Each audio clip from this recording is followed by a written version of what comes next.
Welcome back, everybody, to another live reaction here at I'm Not a Coach.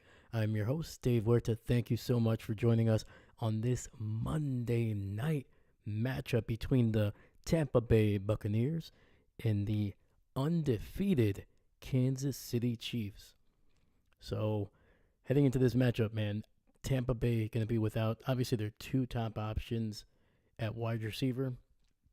And then on top of that, I think they actually lost another receiver. I think that McMillan is also inactive for this game. So a lot to overcome for Baker Mayfield here. Hopefully that running game and a bunch of those running backs. I think they got three running backs that they've been rotating over the last couple of weeks.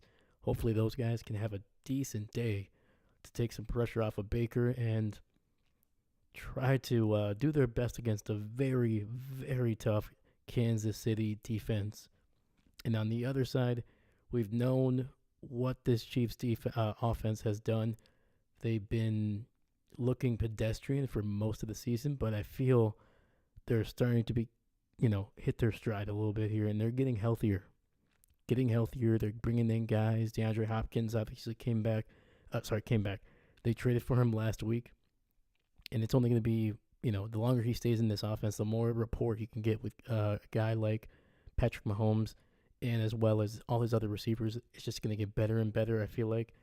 So, unfortunately, for us who are looking for somebody else to kind of take the reins, be the popular team in the NFL, it looks like Kansas City is going to be just getting better and better, and of course they're going to start playing their best football, in November, in December, probably into January. So, but let's see, man. I was gonna say any given Sunday, but maybe any given Monday night, it can happen. This Tampa Bay team, they got stars, man. All you need is a chance, and we're gonna see if they can get it done and hand Kansas City its first loss of this season. That we are just about to go a little bit further than halfway through, man. Next week, we got week 10. So we got a long way to go. It's going to be a long season. And hopefully we can get an exciting game here on a prime time Monday night. All right, we got like a mall manager with a nice little Kansas City sweater. He's banging the drum over here. So I don't know who this guy is. He might be a former player, might be a former GM, but to me it looks like he manages a mall here in KC. So they couldn't find anybody on short notice, okay? You get what you get. All right, so they're about to kick it off here. It looks like Tampa Bay is going to kick it off to Kansas City. So Tampa going to get the ball in the second half. And the kick is going to go out the back of the end zone. We'll start at the 30. So how's everybody doing tonight? How is your Monday? How was work? Especially after that long Sunday, man. Hopefully you got to see some football yesterday. And, hey, if you couldn't, let's watch it tonight, man. Should be a pretty good game. So hope your Monday is going well. Hope your week is starting out great. And let's get started here. Patrick Mahomes in the shotgun right away. Two receivers stacked up on the left side. Got a tight end in motion. And it's going to be a handoff up the middle. And it's going to be a gain of 5 down to the 35.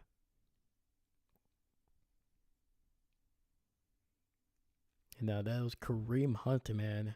So he's coming back this season. And in a couple of weeks, I feel like they're going to be getting Isaiah Pacheco back as well. So going to have a good stable of running backs in KC in a couple of weeks.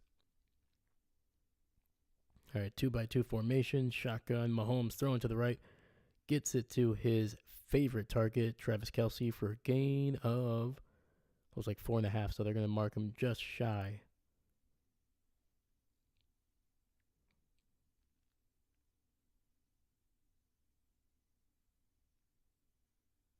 But yeah, this Tampa Bay defense, man, not looking great.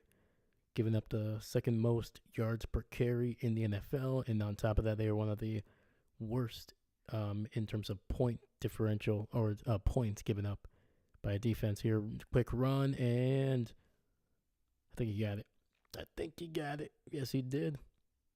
He'll be first down at the 40. Yeah, just a quick run right up the middle.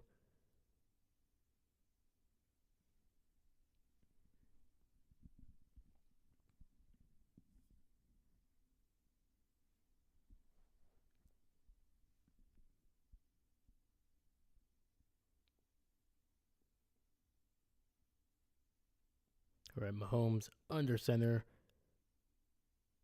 Tight end in motion to the right. Fix the handoff. Looking. Throwing down the seam here. And it gets it to Kelsey for a gain of about 11, maybe 12. It'll be a first down. And they are in Tampa territory.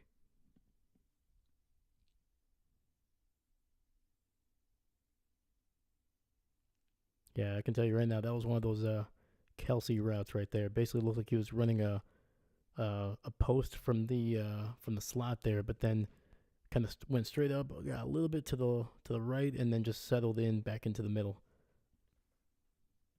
Kelsey in motion to the left. It's going to be a toss to the left, and he's going to bounce it to the outside. Kareem able to get about 2 or 3 yards on that one.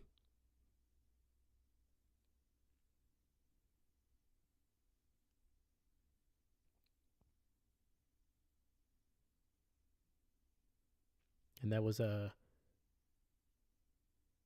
Tyreek Smith, I believe, in on the tackle. I think he came out of Georgia, so a rookie. All right, 2nd and 8 here. Ball at the 48. Mahomes in the shotgun. We got a handoff up the middle to Steele, and he's just going to ram his face for about 5 or 6 yards there.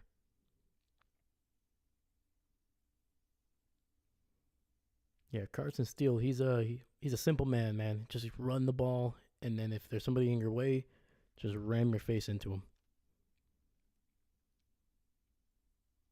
Yeah, you're not gonna really see Steele do like a hurdle or a little spin move. He's just gonna just run right through you.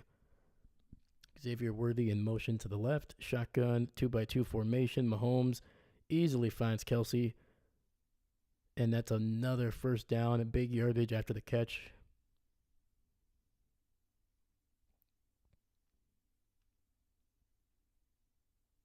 Nice little choice route by Kelsey. Basically a zig route with pretending like he's going inside after a couple steps. Boom. Straight to the outside. Wide open. Nobody there in the open space. Yeah, we do have our first Taylor Swift sighting, so we're at 1.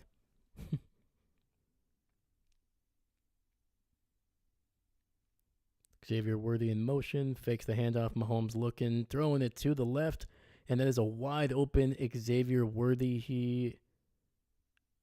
They're saying he stepped out right at the 2-yard line.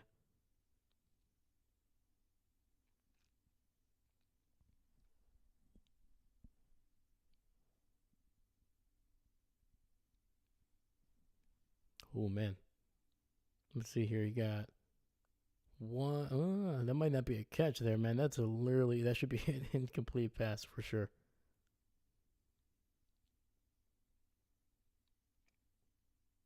And they're gonna replay it, and yep, incomplete. Whoa, dude, he was basically wide open.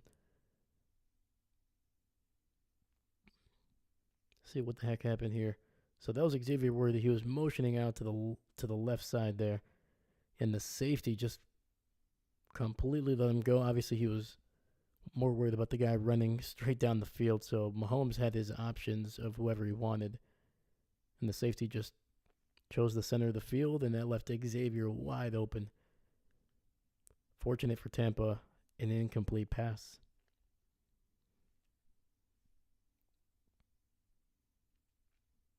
Quick throw, and that's going to be to the newest member of this receiving crew. That is DeAndre Hopkins. Little bubble screen, good for about 2 yards.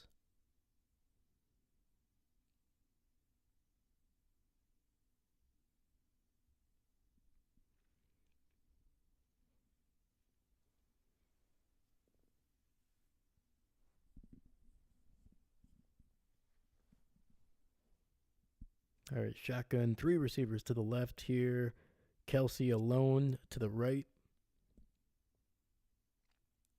Tampa getting some pressure, and Mahomes is going to be taken down for a sack, and that is the big man, Vita Vea, with a huge sack. Looks like it's going to knock Kansas City back around the 40-yard line. So this would be a very long field goal. We'll see what they do.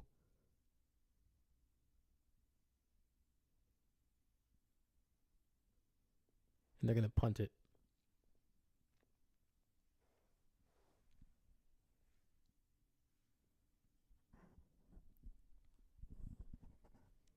Punt is away.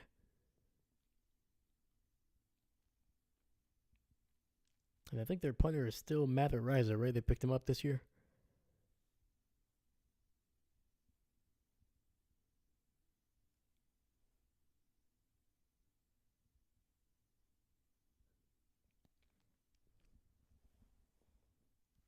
And Tampa Bay will start deep in their own territory. I think they're going to be inside the 10.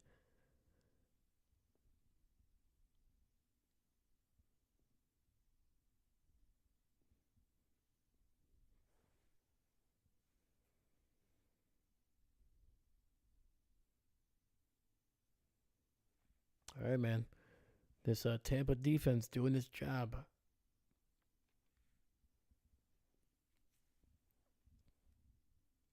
Now, the big issue is going to be if Tampa Bay cannot establish the run, man, they're going to be struggling. They're without three of their top four wide receivers in this game. It's going to be a tough one, man. We've seen them struggle over the last couple of weeks without Mike Evans, without Chris Godwin, and now they're going to be without McMillan, who, I mean, by no means was he a star, but he was a guy that was, getting snaps, significant snaps over the last month and a half. And now he is out as well, so it's definitely going to be some slim pickings for Baker Mayfield.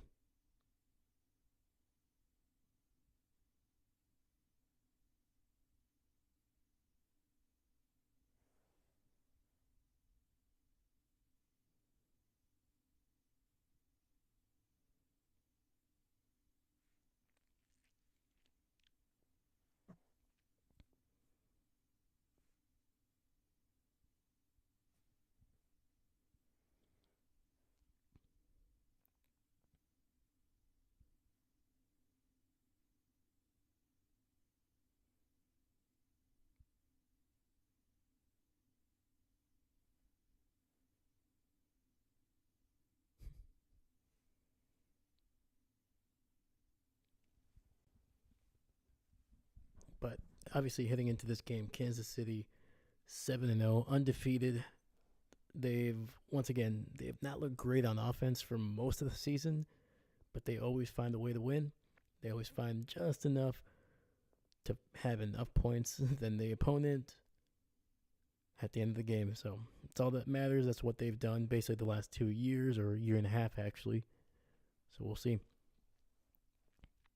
All right, Tampa coming out in a 3-receiver set. Ball at the 6. Baker in the shotgun. And with a quick catch down the flat here, and that's going to be a gain of about 9.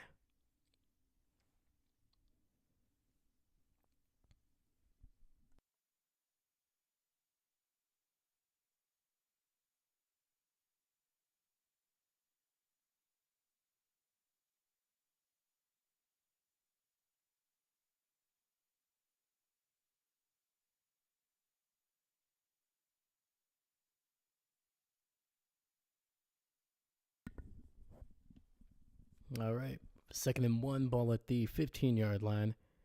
Baker looking, pressure, gets it to his running back on the screen, breaks the tackle, and he's going to be out across the 25. And that's a first down for the Tampa Bay Buccaneers. That was Rashad White in on the catch and run.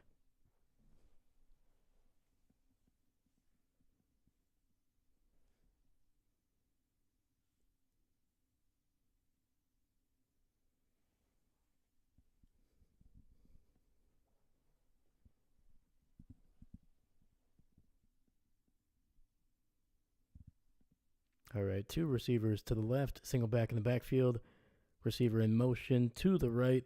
It's going to be a run up the middle, and that is Bucky Irving with a gain of about 2 on the play.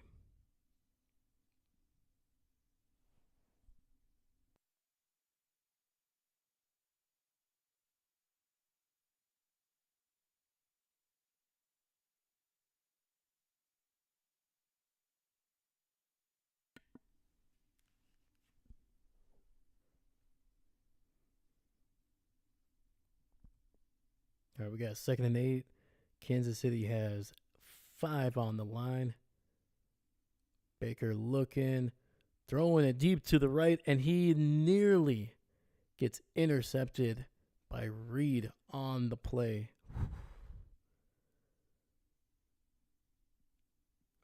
All right, Baker, gotta calm down on that one, dude. See where that was. That was a tight window, man. That was not the right route to run.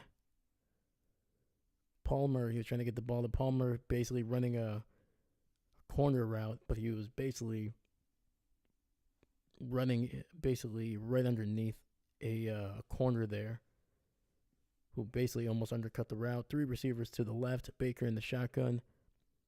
Looking 3rd and 8. Ball is batted up and incomplete, and we're going to see a punt from Tampa Bay.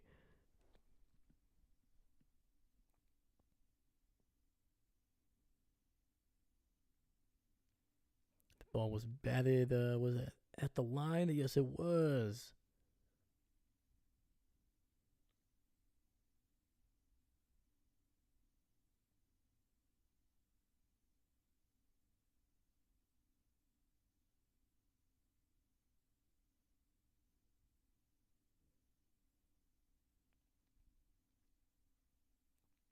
Looks like that was George Karlaftis that able to get his big paws up there to knock that one down. And Kansas City's returner slips and falls, but he's got a big break here down the right sideline, and he's going to be very, very close to Tampa Bay territory. Looks like he is actually injured on the sidelines here. Huge return.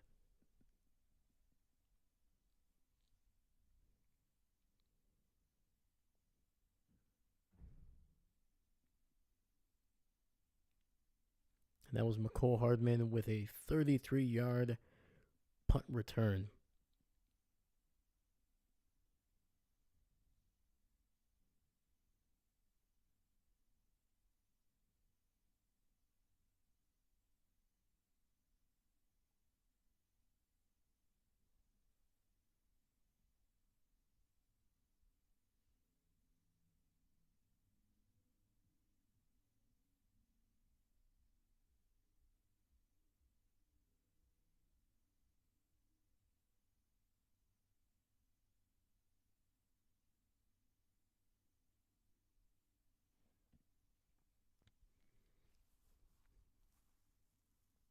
Right there, man. That kind of just tells you the story of the Kansas City Chiefs the last, basically this entire year.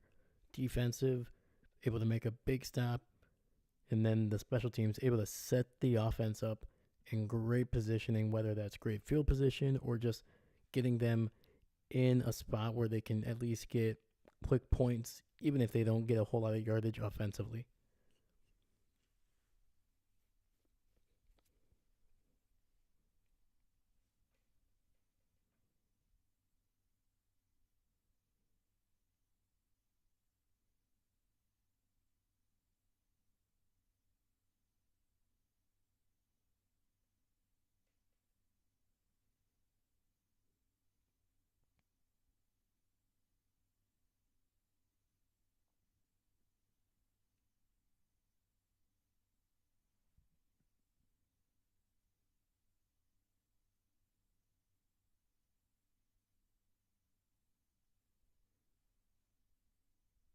And just looking around the league a little bit here while we're on a quick commercial break. Looks like Dak Prescott is going to be out for a couple weeks, apparently. It's going to be tough, man. It's going to be tough.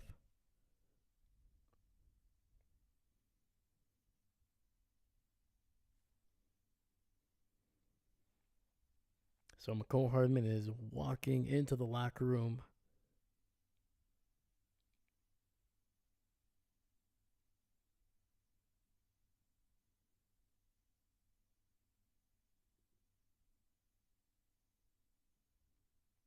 So Kansas City going to start with the ball at the 40 at their own 45 here. So not a long way to go for them here. It's going to be a fake handoff rolling to his right, and he finds DeAndre Hopkins for a gain of about 8 or 9.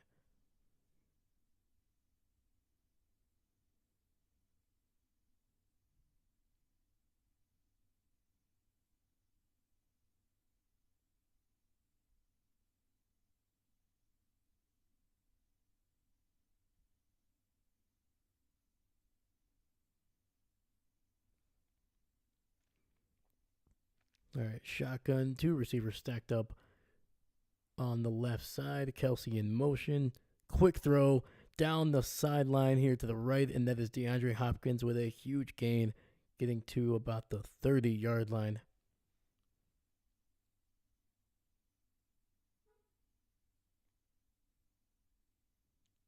And that was a gain of 17 yards. Hopkins basically just running a post route right there, and Mahomes getting it right away. I think there was a little bit of a pass run option there. Similar formation, 2 stacked up on the left. This time he hands it off right up the middle, and they're going to get to the 27, gain of 3.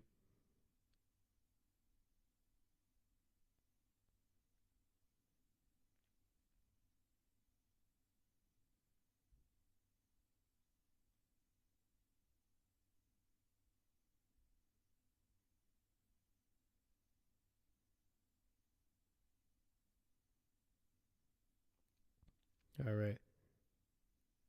2-by-2 formation here. Mahomes looking pressure. They're going to scramble. He does. He's going to pick up the first down and a little. Actually, no, it's going to be right on the marker. So, first down, Kansas City, ball at the 20.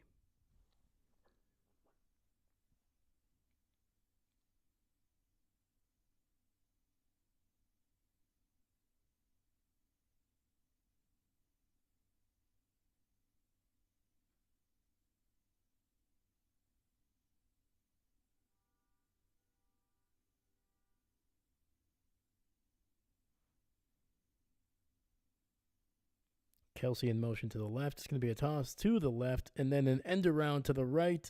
Xavier Worthy is going to be taken down all the way back at the 30. Mahomes trying to block for him, but it did not work. Tampa Bay was like, nah, get that garbage out of here, man.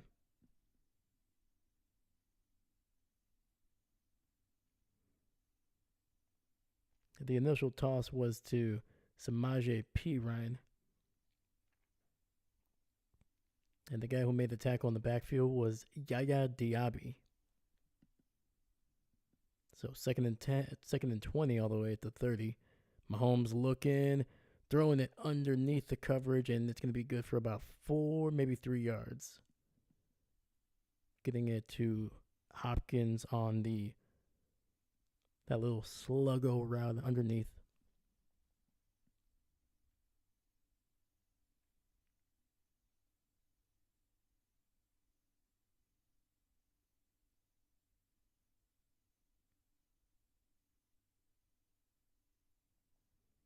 All right, 3 receivers to the right.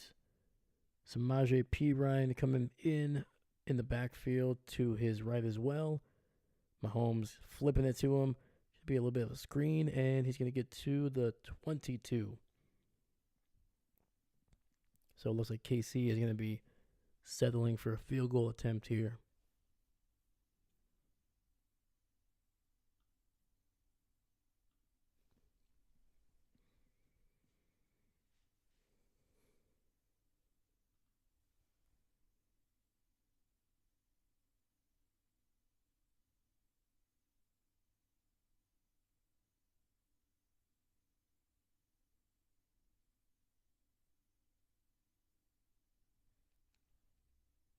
All right.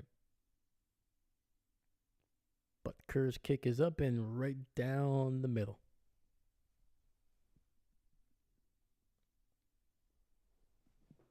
With 2:16 left in this first quarter, we got our first score of the game. 3-0 KC.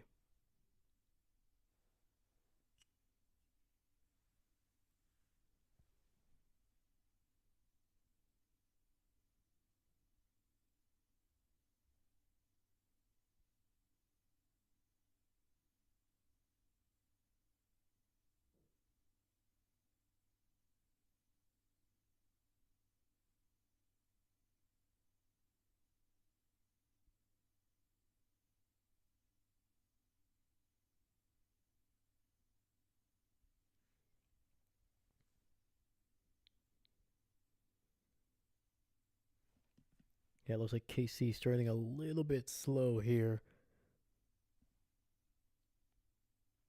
especially against a defense that has not played well for the last, I would say, month. They did not have a good October. Tampa was looking good, I would say, in the first 3 weeks, but then they really kind of started to go down a little bit downhill in December, at least defensively. Offensively, they were still looking pretty solid, a little bit up and down. But that's what's gonna happen when you have Baker as your quarterback. He's gonna be having his highs and he's gonna have his lows.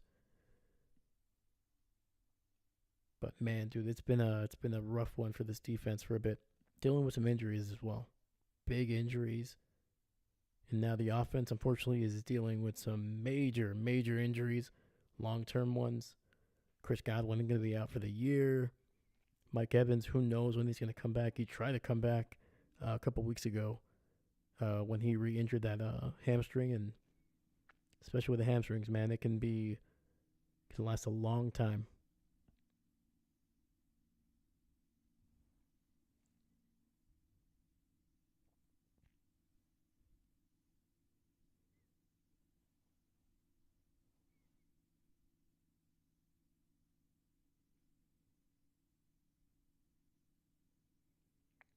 But let's talk about Dennis Allen, man. Is anybody else a little bit surprised that he was fired? I am not. I'm actually surprised that he didn't get fired last year. Um, I think his days were numbered when, he told the guys to take a knee. Had what was it like at the 1 or 2, and then basically the whole team was like, "Nah, man, we're good." And then on top of that, he made it worse by basically like apologizing and kind of chastising his team publicly. It's one thing if you tell them in the locker room, be like, "Hey, man, I get it. You're trying to get Jamal his touchdown. I get it. But next time, either communicate with me so I know, hey, this is what we're going to do, or otherwise just listen to me." All right? But you can tell, man, Dennis Allen was losing that locker room last year, and 7 straight losses after going 2-0. Yeah, man. Ugly. Ugly. All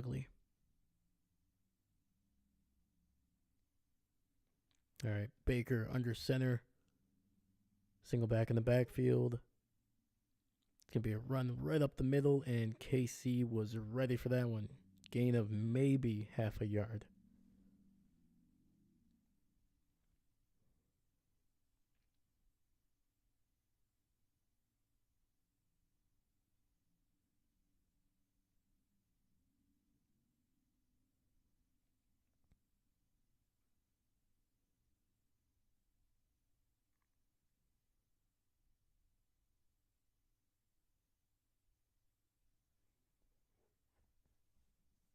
All right, ball at the 30 still. KC looking like they're playing the run here. It's going to be a run right up the middle. And gain of 4. That was Bucky Irving, number 7.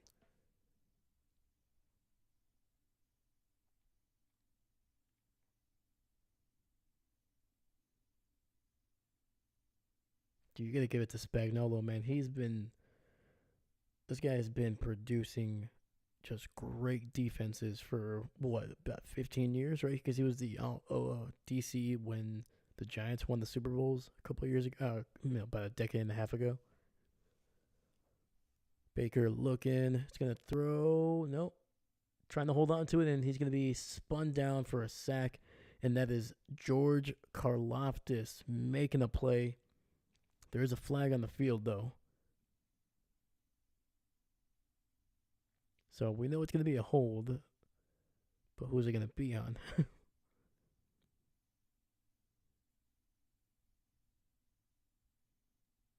going to be on KC. So wipe away that sack and get a first down for the Buccaneers.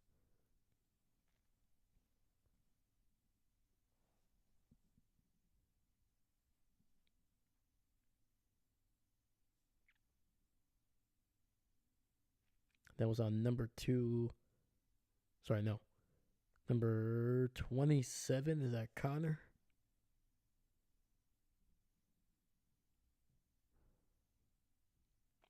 All right, Baker in the shotgun. K-Dot in motion. It's going to be a handoff up the middle. This is Rashad White for about 3 or 4 yards there.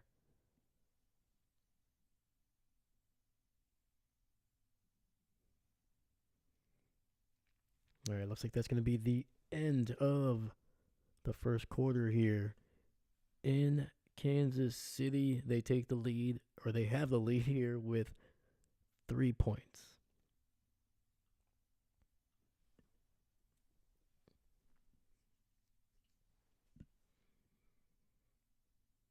Come on, man. Tampa Bay's got to make it. You got to make it a little bit closer here, man. You got to put some points if they want to beat this Chiefs. But we'll see.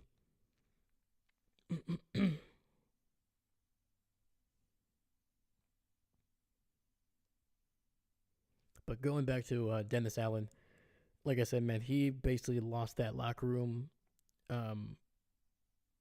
either in that game, before that game, or, well, for sure he lost them after the basically chastising them in public. And you could clearly tell. Like Jameis Winston, he did not care. Jamal, none of those guys really cared that, when they were asked, your head coach called this, and then you didn't. They're like, yeah, we don't care, man. We're trying to give Jamal his touchdown, man. And one, I think that speaks more to how likable Jamal Williams is. I mean, you talk about when he was in Green Bay. You talk about the 1 year, I think he was maybe 2 years with the Lions. You can tell, man, the guy is passionate. His teammates love him to death. So, but yeah, man, Dennis Allen, not surprising. I think he was also fired when he was the Raiders head coach a while back. But yeah, man, he just never, I don't know, man, he just never looked like a guy that really improved his team. His team's never had an identity, in my opinion. And on top of that, I mean, their defenses were god awful. And he's a defensive guy. Like, yeah, you can say that Robert Saleh was not a good head coach, but at the very least, his defenses were dang good when he was there. They were good when he was the DC in San Francisco, and they were damn good when he was with the Jets. Everything else was not amazing there, but sometimes you can blame the Jets just being the Jets. But yeah, with Dennis Allen, man, it was just always bland, man. There was the offenses never really were anything special. Derek Carr was there in Oakland / Las Vegas, and then he was there now with the Saints. It just never was anything good. And then the defenses were never amazing either. They were not good in Oakland either. It's not like they were a top 10 team and then this year, the last couple of years, man, just below average defenses, below average offense, just a below average everything. And yeah, man, it's one thing if you can't hang your head on anything, in terms of your teams, then the heck are you doing being a head coach, man? So, Going to be 2nd and 7, ball at the 42. Baker in the pistol, and it's going to be a flag on the play here. It's going to be delay of game.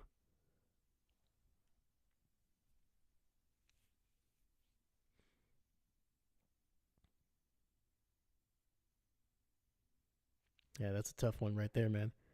Just not set. You could tell Baker was trying to get his tight end's attention, trying to move him to his spot, and just nothing. So, similar formation. Otten in motion, fakes the handoff, looking, throws it to Otten, who is going to be good for about 6 to maybe 8 yards, depending on the spot here. This actually might be more than 8. That was a heck of a job by Otten there.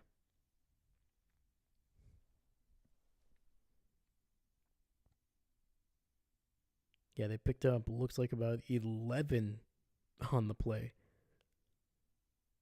So Cade making up for that mistake there. So 3rd and 1, ball at the 47-yard line. Need to get to about the 49.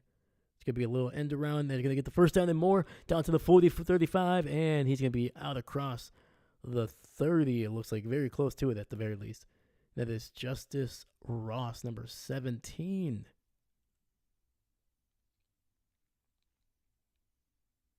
Oh, no, sorry. Shepard.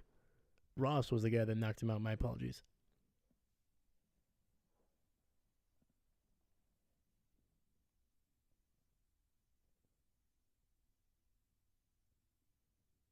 Ball all the way down to the 33. Receiver in motion. Baker fakes, throws to his running back underneath. Bucky Brooks breaking some tackles and getting down to about the 28 for a gain of 5. It's a whole lot of work right there for 5 yards, but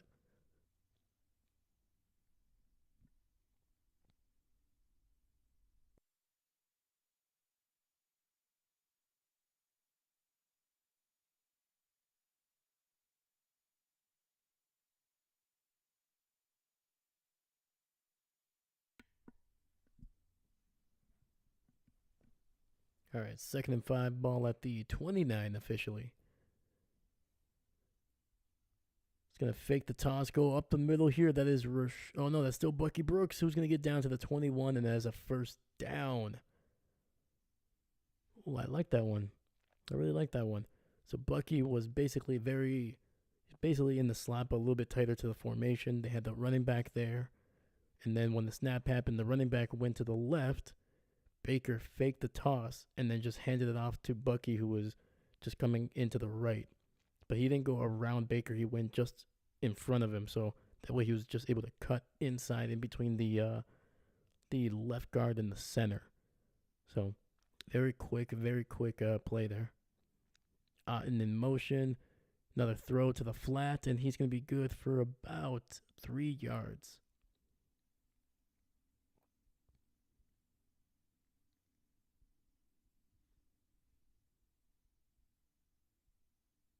Yeah, they've used that play a couple times now.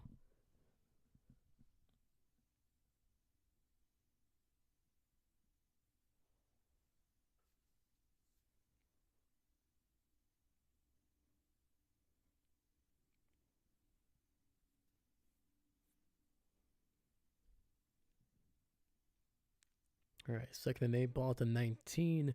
Baker in the shotgun, 2 receivers stacked up to the right, throws it underneath for his running back, who's going to be taken down at the 20. So a loss of 1 on that one.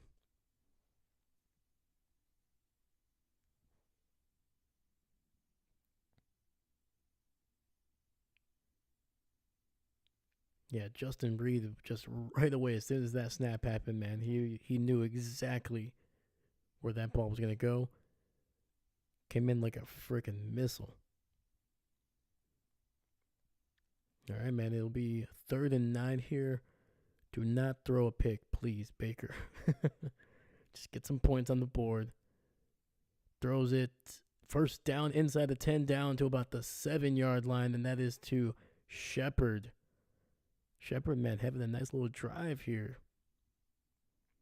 He had that end around a couple plays ago that really got them to the 30. It was the one that was going from the left to the right. Now here he just ran basically a little out route to the right sidelines, spun around, caught it, and then just went up the field for a couple more yards. All right. First and goal, ball at the 7-yard line. Baker under center. Single back in the backfield. And it's going to be a toss to the left, and it's going to be a touchdown, and that is Rashad White. Great blocking. Was patient, did a little bit of a stutter step, and then just hit the hole. Beautiful. And there's no flag either. Phenomenal, even better.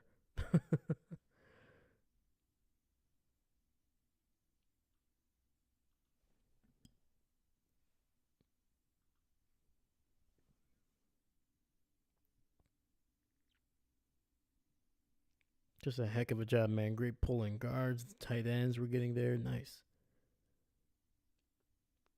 All right. Snap, hold, and the extra point is good.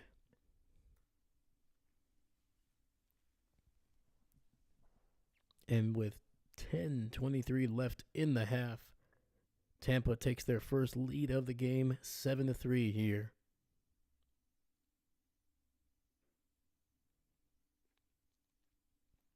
They're going to have to rely on these running backs, man. Running backs being creative with their wideouts. That's what they're going to have to continue to do, man. Maybe Spagnuolo is going to figure something out here in the next couple drives. Seems to find a way to always stifle the opposing offense, but it's going to be good.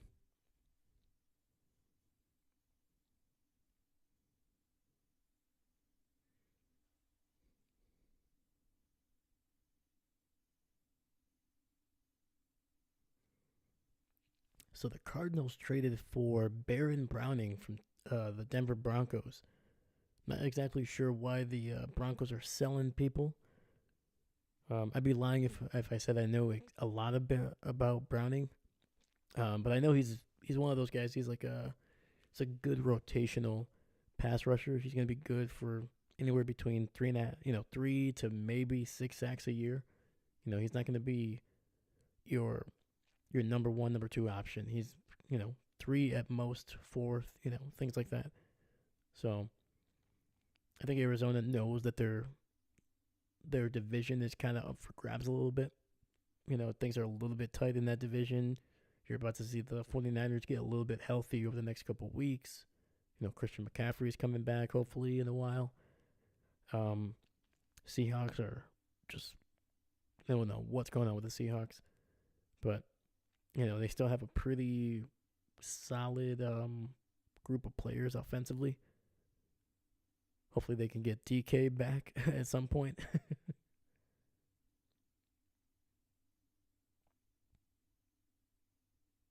But yeah, maybe Arizona's just trying to get a little bit deeper, trying to make a push here.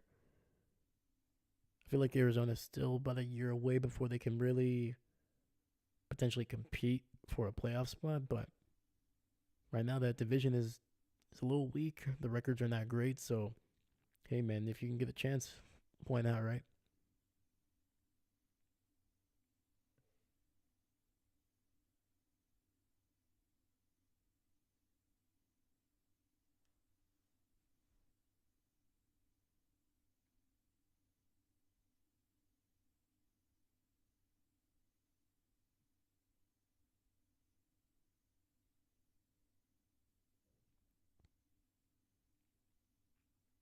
And the kick is away, and it's going to be way out the back of the end zone. Heck of a kick.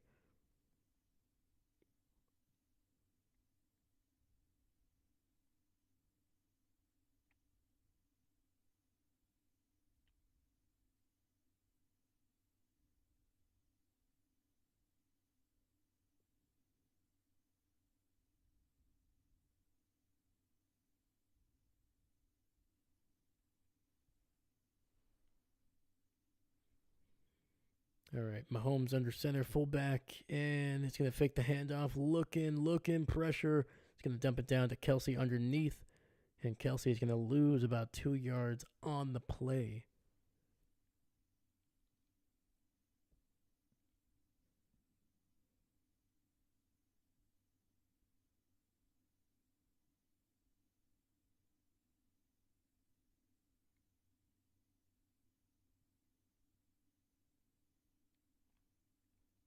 All right, 2-by-2 formation, shotgun for Mahomes.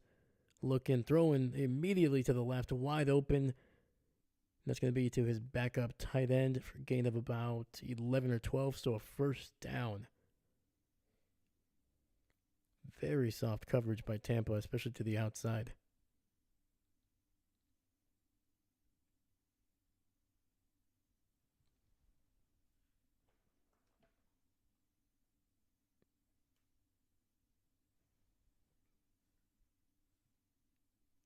Kelsey in motion. 3 guys stacked up on the right side, and it's going to be a run to the left. And Vita Vea right there to stop him after a gain of about 2 or 3. Jesus, man. Vita is just a big mother effer. Like, there are some guys like Donald, who played for the Rams. Like, he was like close to 300 pounds. I think he was like 285, 290. He did not look like he was 300 pounds. Vita Vea looks like a 300 pounder, but he moves so quick. Mahomes looking, trying to get out of a sack, and he's going to be taken down for a loss of about 2.5. And we have a Buccaneer down on the ground here.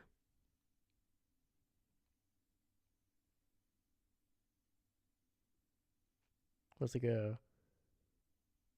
the left tackle of the Chiefs just basically laid right on top of him for a bit there. I think that's Diaby actually. Well, we're gonna go to a commercial break here while they hopefully Yaya is all right, man. Dude, that guy's been just a freaking monster. At least in the games that I've seen, man, he's always been making plays, getting pressure, making some good tackles, some sacks as well.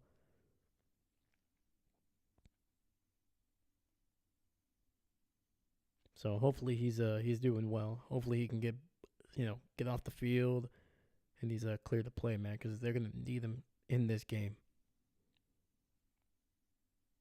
Yeah, when you're facing the Chiefs, man, it's all hands on deck, man. You gotta be, if you can play, play. If you can't, hopefully the next guy steps up.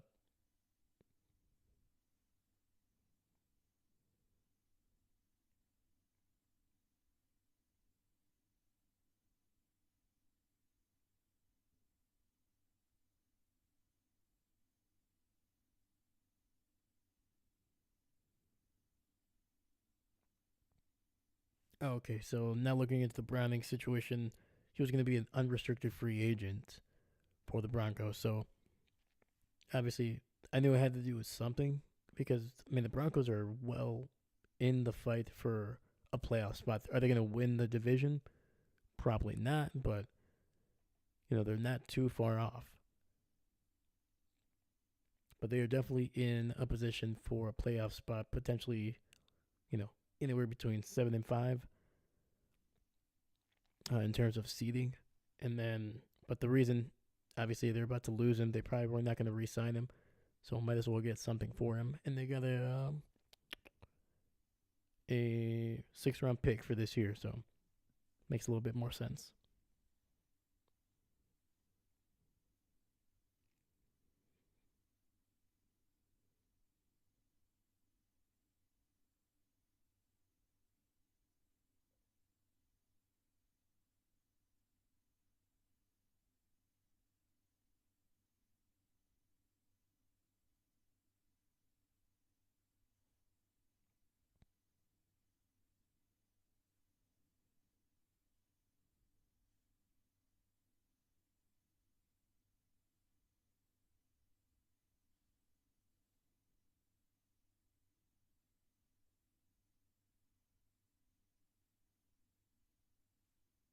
And it's going to be a throw over the middle, and it's going to be a first down.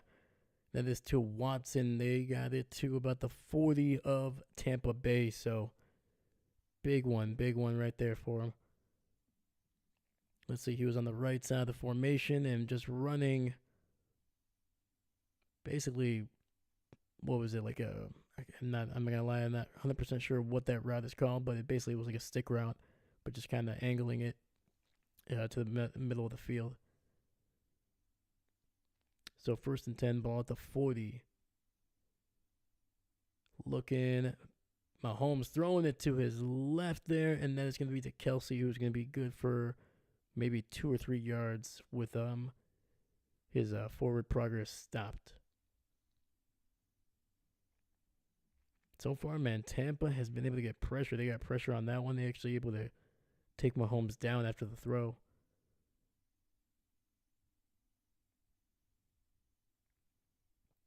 Yeah, man, they're flying around.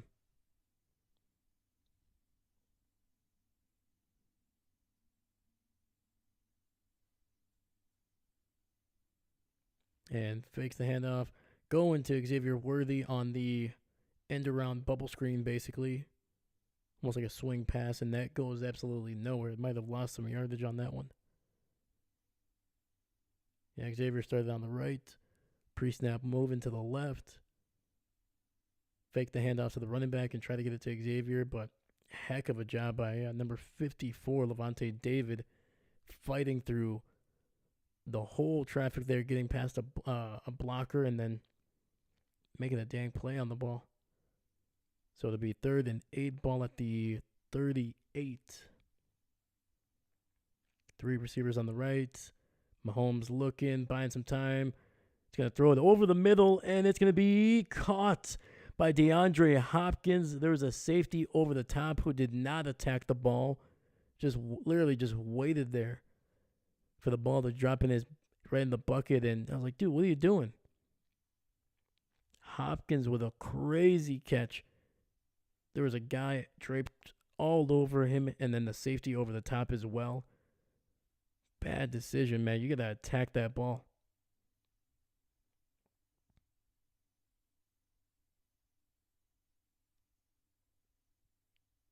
That's a veteran right there. That's a veteran wideout.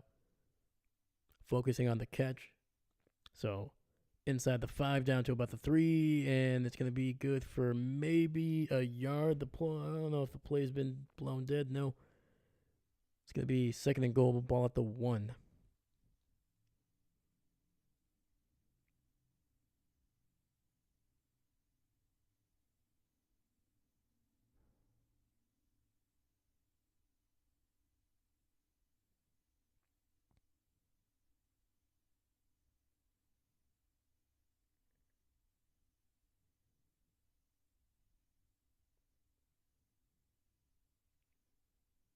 And they're going to respot it at the 3 after looking back at it. Single back in the backfield, tight end in motion to the right. It's going to be another run up the middle, and he's going to be very close to the 1.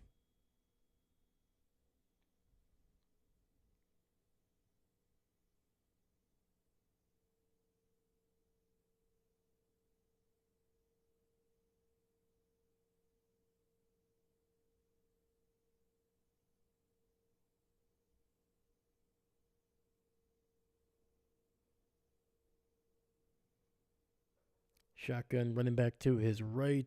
We got a single receiver to the right as well. Running back splits out wide.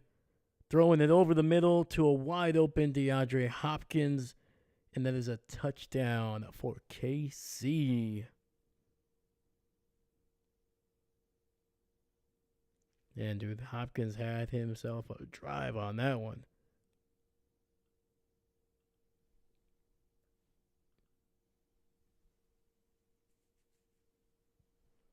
See this route here. So he was on the left side, basically right next to Kelsey, and then just ran basically like a slant, skinny post base to the back of the end zone.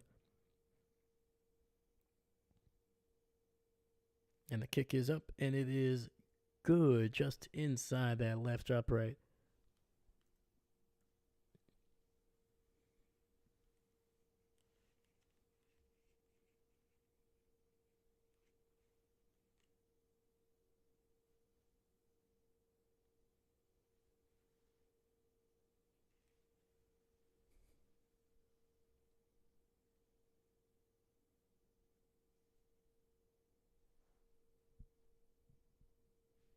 Yeah, man, there's gonna be a battle, man.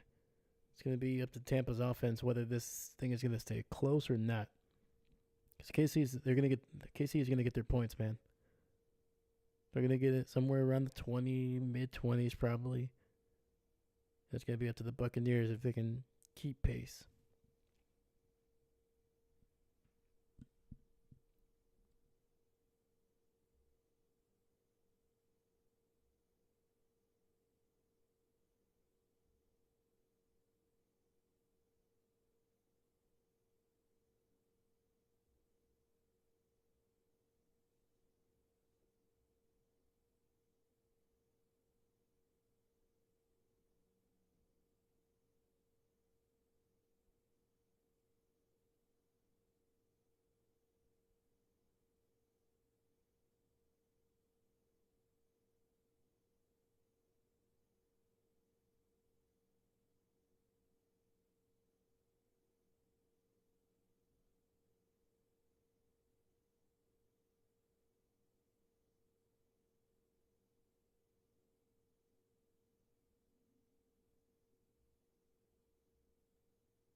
Man, dude. DeAndre Hopkins with the Chiefs. It's gonna be a freaking problem. Regardless of how old he is, if he's lost a step here and there, man. You know, as long as you can get the ball to him, all the same attributes, the hands, the physicalness, that rarely goes away.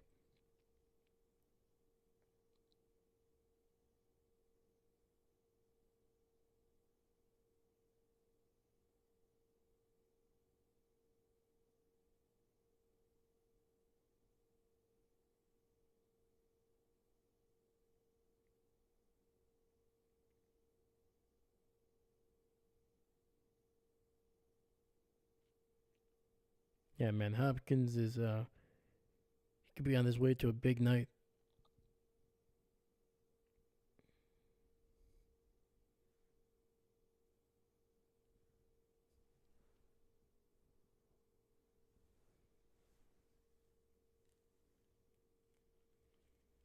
All right, Baker in the shotgun, two receivers stacked up on the right.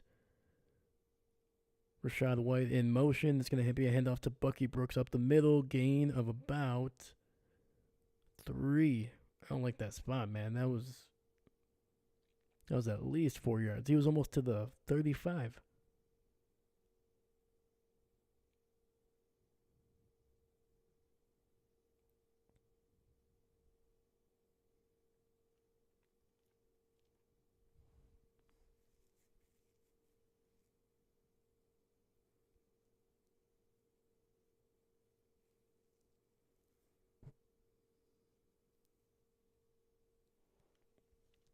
Kansas City showing pressure here. Fakes the handoff.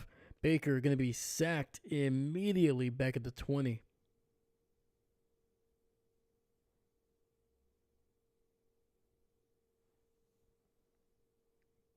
Dude, somebody either missed a block or what. Let's check this out.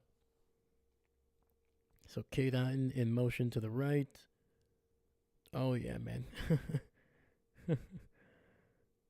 Kadon just got blown up on that one.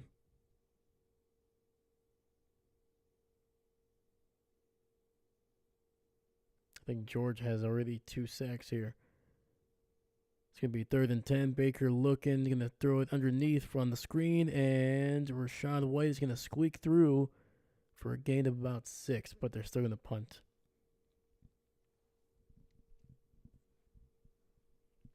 A little over 2.5 minutes here. We're going to see if KC will use a timeout. Otherwise, this one is going to the 2-minute warning.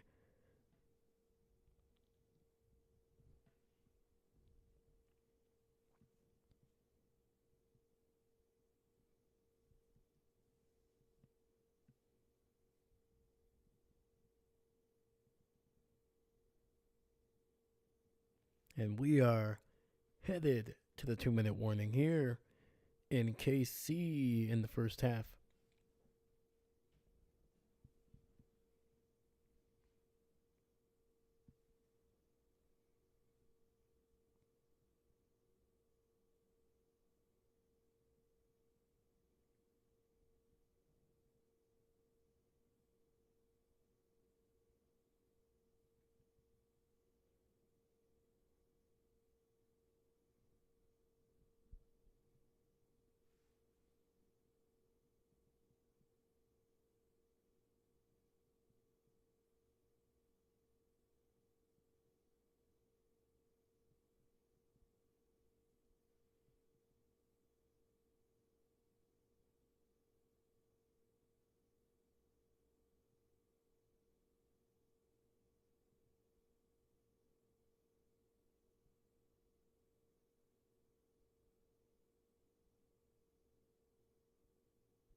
All right, man.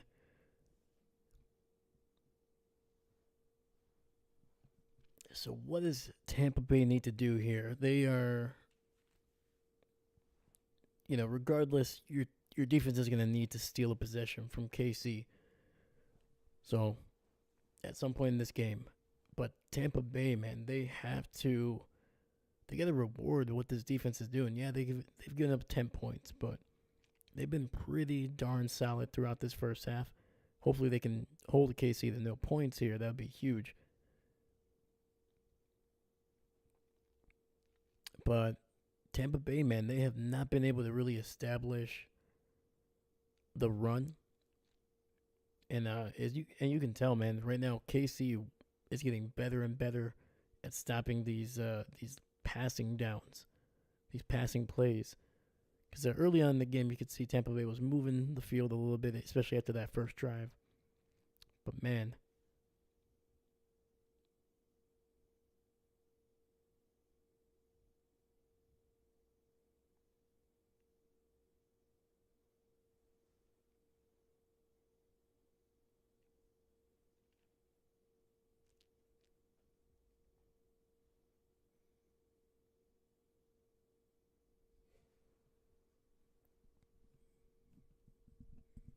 all right, looks like we are back here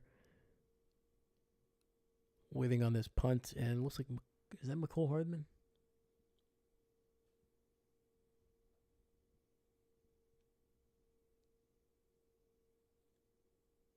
And nearly got blocked. Holy cow. That's going to be Hardman, and it's going to be a great bounce. Bounced at about the 27 and goes all the way down inside the 15. Sorry, inside the 20. And it's going to be down at the 17-yard line. So, pretty solid punt there.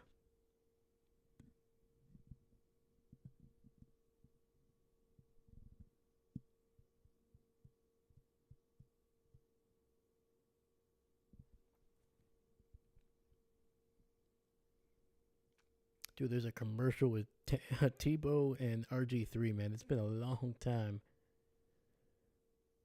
since I've seen those guys.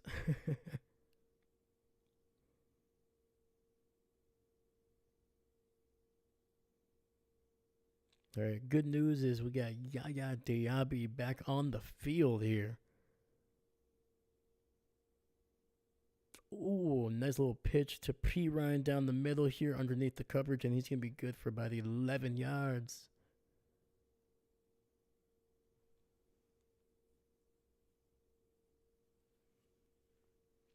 Clock is going to be at 1:30. Mahomes looking, throwing to the left, and it's going to be caught by Xavier Worthy. We'll see if he was able to keep both feet in bounds. It looks like he did.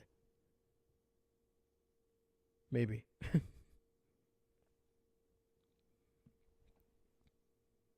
Nope. Never mind. Got one down.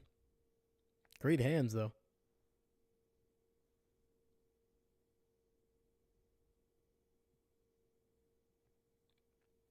All right, so 2nd and 10 here. Mahomes, 15 of 17, 136, and a touchdown. Shotgun. Mahomes looking, has a pocket, really good pocket. He's going to step up and throw away. And that should be intentional grounding. He's in the pocket, did not get past the line of scrimmage, and there was not a receiver within, 8 yards? Really? We're not going to throw a flag?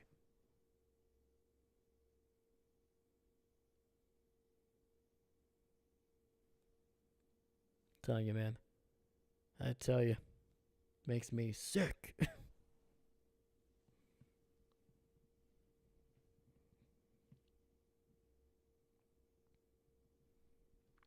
All right, we got Mahomes in the shotgun, 3rd and 10, looking, throwing deep down the field, wide open. Travis Kelce to the 49. My goodness, man. How can you not put a man on him? Just put a man on Kelce on 3rd down. Doesn't matter. Doesn't matter. Have somebody on him. My goodness, dog. All right, Kelce to the red of the formation. Xavier Worthy right next to him inside. Yeah, the linebacker literally just did nothing on that one.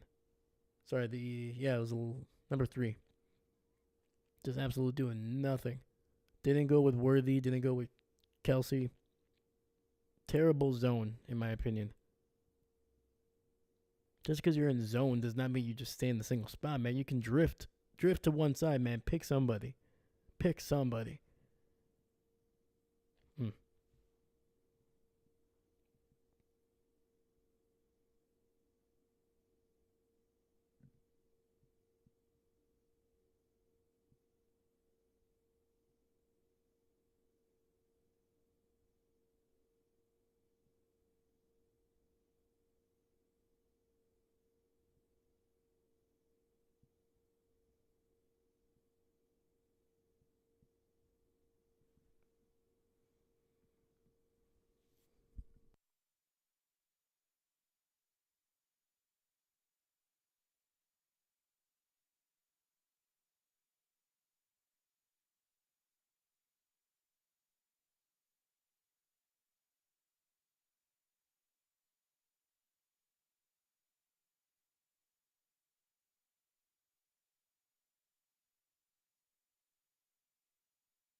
All right, looks like we are back here. Kansas City using their first timeout. It'll be 1st and 10, ball at the 48 on their side. Mahomes throwing it deep down the field, has a man open, and it's going to be overthrown. Trying to get it to number 84, Watson.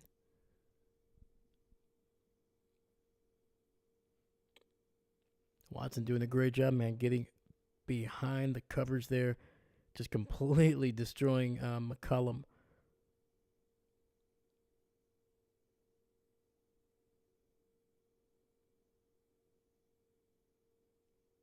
Yeah, Mahomes throwing that from the 40, basically, and getting it into the end zone.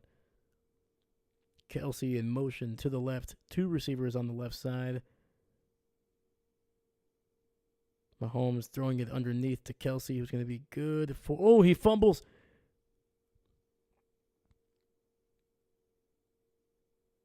I know Kelsey got an arm on it, and it's going to be Tampa Bay ball.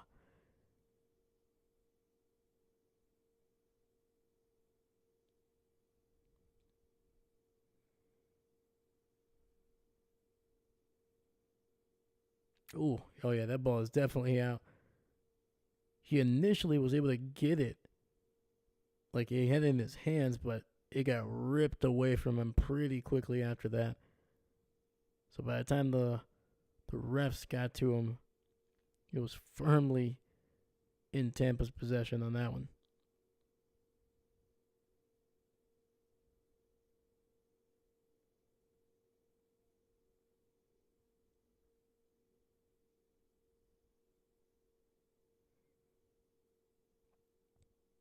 So 1st and 10, ball at the 45 for the Buccaneers. Cade Otton in motion to the right. Baker looking, throwing it to Cade Otton for a gain of about 4. He was tackled inbounds, so the clock keeps on rolling, but I think Tampa is going to use their first timeout here, so they got one to burn.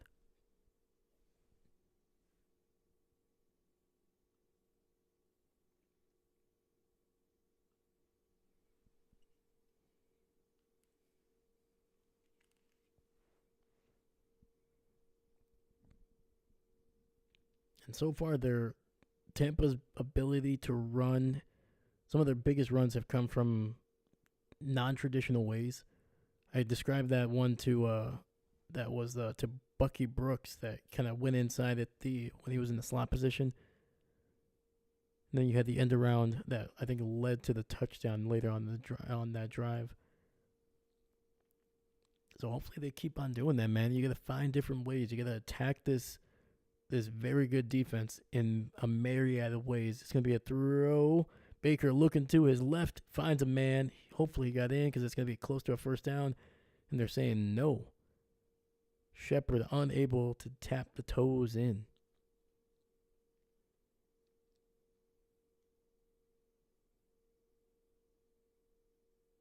Got one. Nope.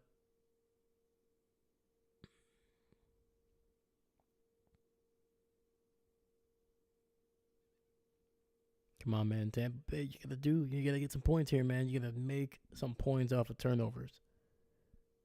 You don't get too many of these with KC. They're very, very smart on the way that they do it. Baker is gonna go on a keeper, and he's gonna be taken down, but not before getting the first down. Oh my goodness, there's a flag.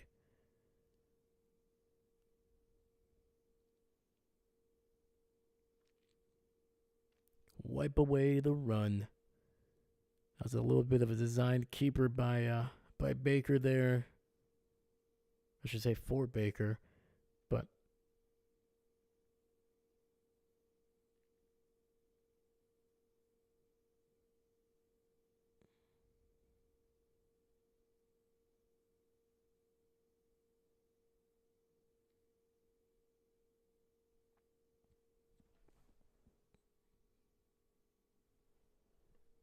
and that's going to be on the guard, Cody Mauch.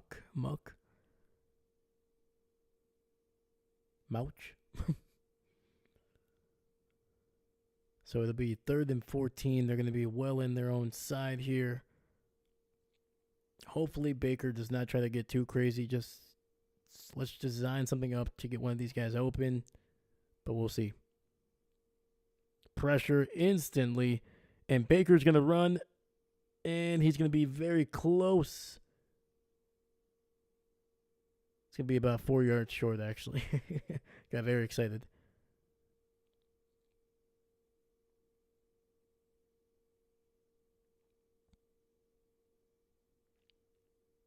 Yeah, Chris Jones just getting wide open.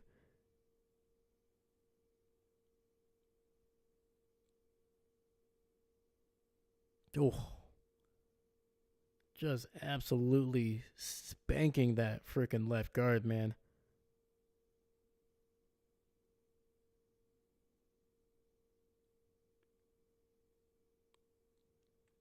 So it'll be 4th and 4, ball at the 49, and they're going to punt it away here with 32 seconds left.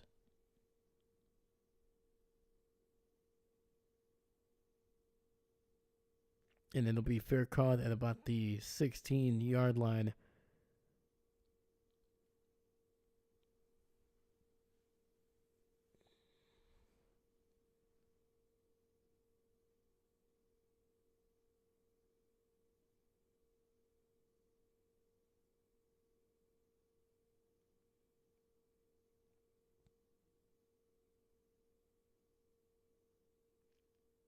So we got 25 seconds left.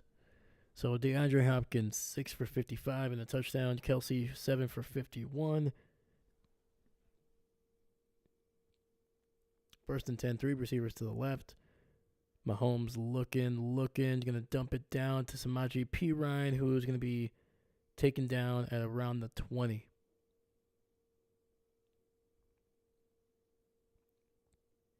That play took 9 seconds off the clock, so we got 16 left before the half.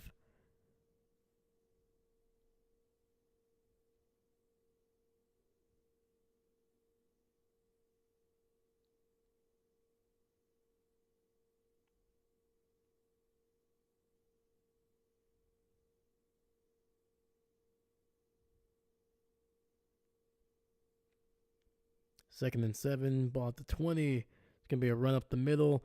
Great run by Samaje, getting it to the 31.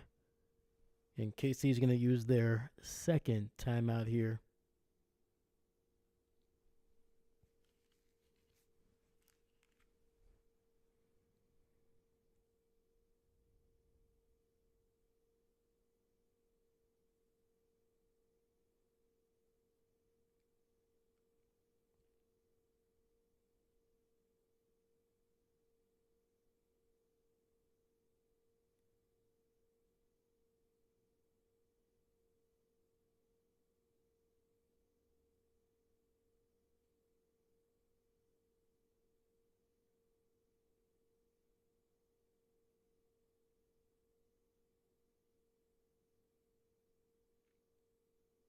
All right, we got 3 receivers bunched up on the left here, single receiver to the right.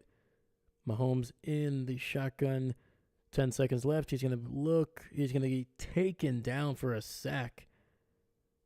And that'll likely take us to the end of this half. And we're going into halftime, ladies and gentlemen, with a pretty tight game here, 7-10.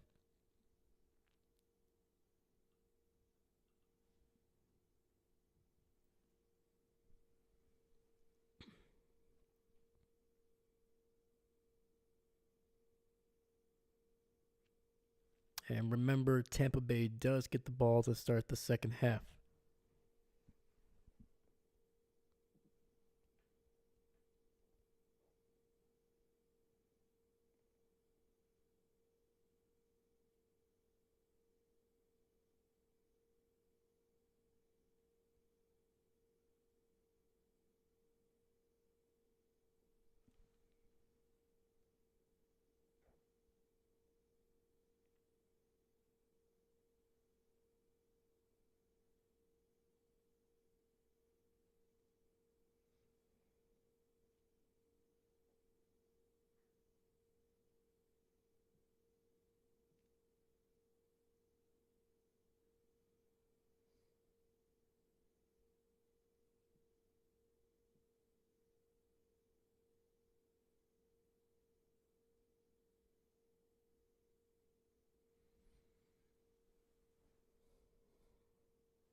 But man, it's unquestioned how impressive this KC defense has been throughout the first 9, or I should say almost 8.5 games at this point.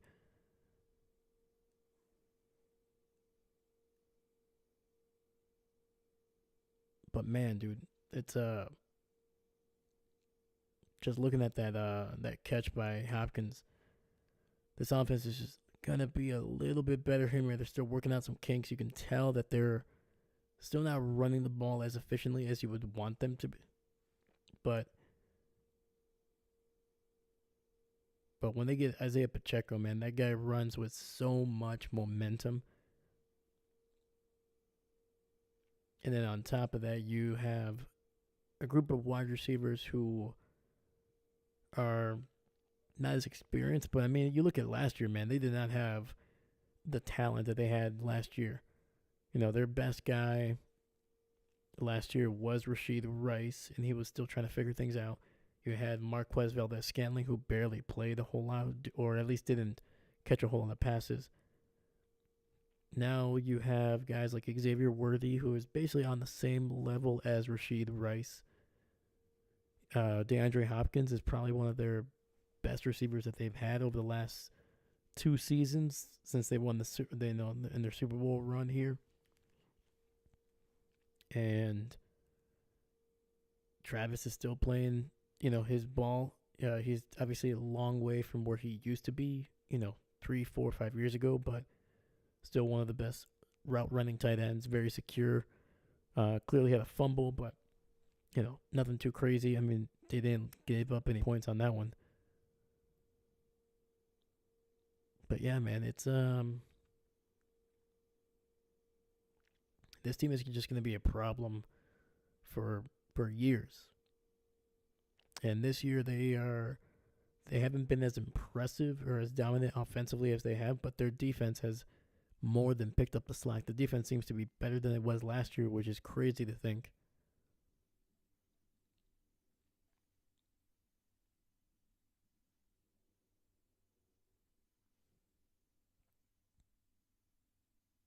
But yeah, they got a good staple of running backs, man. Samaje Perine is obviously their third down back. Good with his hands, being able to make guys miss. Carson Steele is just one of those guys that just does the simple things. It's gonna get you the tough yardage. In the middle of the game when you need a breather, he's a good one. He's not gonna be incredible. Like I said, he's more of a just smash his face into you. And then you got Kareem Hunt, who is not as explosive as he used to be early in his career, but he's still a pretty dang good back. He's still a very good, kind of go with what you need kind of back. And then on top of that, when you get Isaiah Pacheco back, who's going to be your workhorse, it's just going to be a crazy staple of who you like. And Andy Reid is going to find a way to get all those guys some touches throughout most of the games.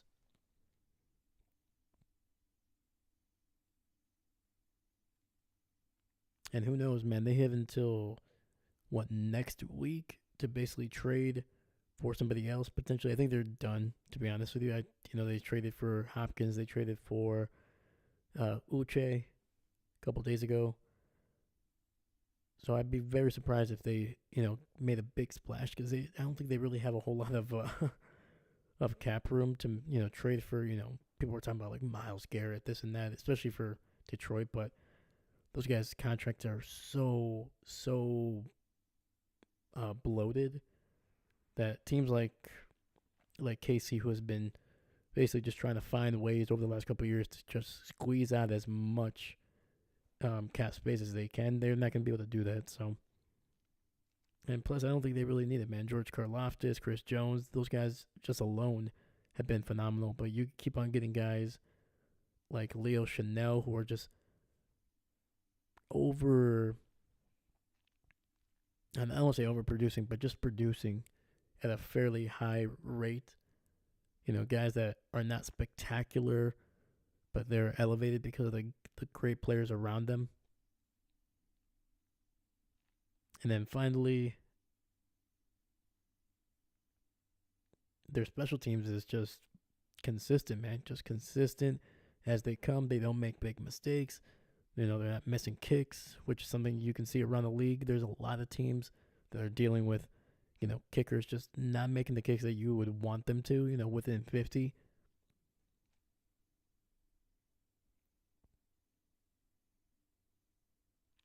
But now talking about Tampa Bay, we've talked about the injuries that they've had. And for the most part, I mean, they're still producing okay. But you can clearly tell that this is an offense that is, they're not built for Shepard or for Cade Otton to be your number one and number two guys. That's pretty obvious. You can tell Baker's not used to throwing to these guys. They're not making explosive plays after they catch it. It's very quick, you know, some quick routes, mostly to the sidelines. See if you can squeeze one in and then get out of bounds really quickly.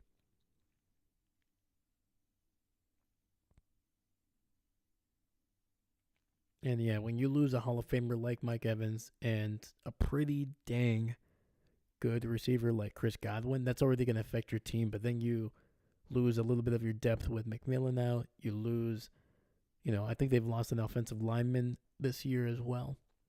So this team has been dealing with some big adversity over the last month, I would say.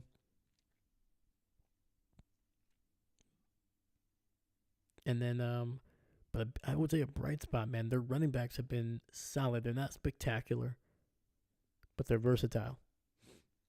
Gives them options. And they just got to keep on going, man. They got to build, I think they got to build the offense around those guys. Find ways to get those guys open. Because Rachaad White looks like a really good back. He's a big back. He's not overly powerful, but he can run behind his pads. He can do a little bit of some wiggle. And you got Bucky Irvin, who is very, very fast, man. Very versatile guy. Can catch the ball out of the backfield, can split out wide. Find ways to get him the ball so he can make plays. I think if they can do that with him, I think he can be a pretty decent engine for them. There's one more back that they kind of cycle through, but haven't really seen him in this game. So we'll see. Cade Otton, I think he's okay. He's not great. You would think that in this game he would be doing a lot better. He's been targeted a lot, but he's not really producing significant plays. We've seen Kelsey just pop off for some big ones, and you would think Cade Otton, who is around the same athleticism, you would think he would be able to get something going, especially as the primary target for tonight, but he's been just serviceable as your number one. And I think if you're going to need somebody to pick up the slack from the guys that you lost, he's going to be the guy that you would want to rely on to be able to get him further stuff down the field, but it's just not happening. I think Baker has done a good job of managing this. He's not trying to force anything too crazy. The worst throw, I would say, was the one to... Yeah, who was he trying to throw to? Might have been Shepard, but it was that corner route to the right side of the field that you could clearly tell that the corner was sitting on underneath. I think Baker just needed to put a little extra air under it. Especially, it's always good to throw a little bit of air, especially if it's going out of bounds or at least heading to the sidelines. But that one was far, far too much inside and very low.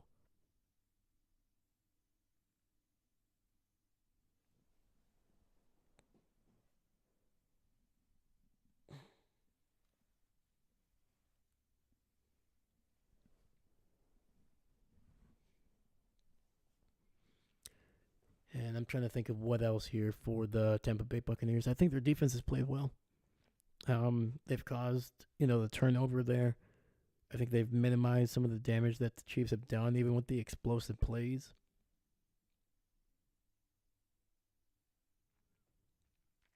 They've done a great job of getting some pressure on Mahomes.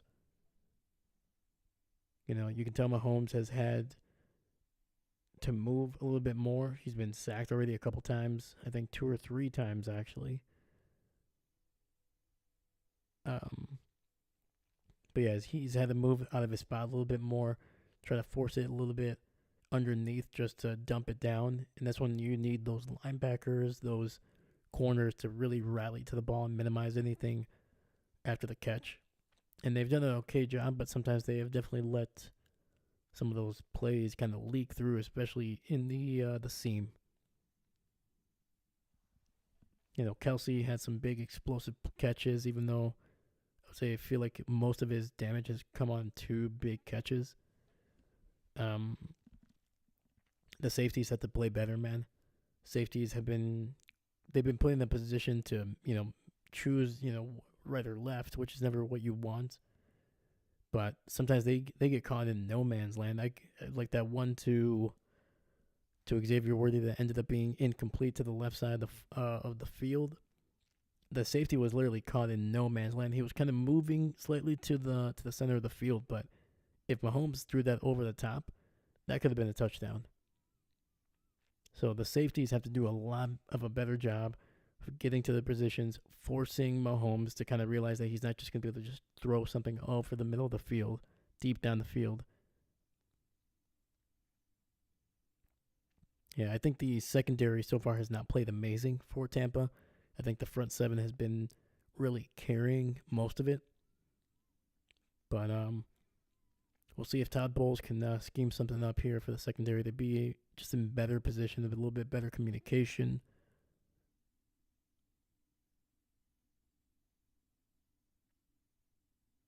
But yeah, so those are my thoughts. We're going to be heading back here in just a couple seconds. It looks like they're already lined up for the kickoff. But let me know what you think. What are your thoughts of this game so far? Do you think Tampa has a chance to really pull the upset here, or do you think just KC is just going to wear them down and eventually the injuries are going to be too much and then KC might just pull away on this one? So let me know. And it'll be returned here, caught inside the 5, 25, 30. He's got some open space, 35, 40, and he's going to be down at about the 48. Phenomenal job, and that is Bucky Irvin. Like I said, man, that dude, just give him the ball in space, and that kid can do some work. I say kid because I am pretty sure I am younger than him. Oh, sorry, he's younger than me. So that's what I mean. Pretty sure the guy's like 25, 26 years old probably. But anyway, yeah, 1st and 10, ball at the 49 actually. So heck of a job by Bucky. It's going to be a handoff up the left side here. And who is this here? Number 44. That was the other back that I couldn't think of his name. That was a Tucker. That's right. He was able to get about 4 yards. So they are in KC territory.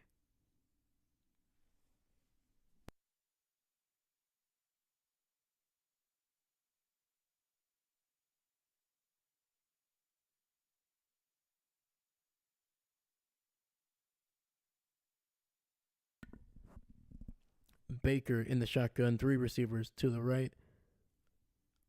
Running back in the backfield to the left. Throw it out to Tucker, who is going to be able to fall forward and get some very good yardage, about a yard shy of the first down. Yeah, Patrick Mahomes throwing the ball 22 times in that first half, sacked 3 times. Baker only dropping back 12 on that first half.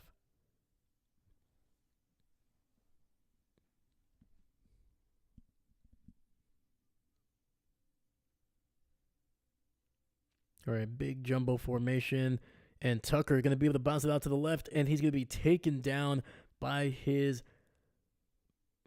collar there. So that's going to be a penalty. Probably saved what I don't want to say it was a touchdown, but that would have probably gone for about 15 or 20 or more yards.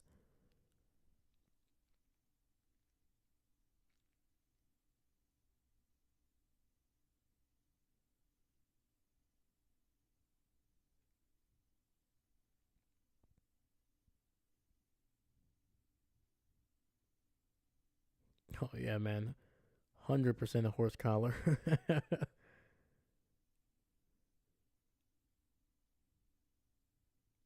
So that was a 6-yard gain, but then tack on an extra 15.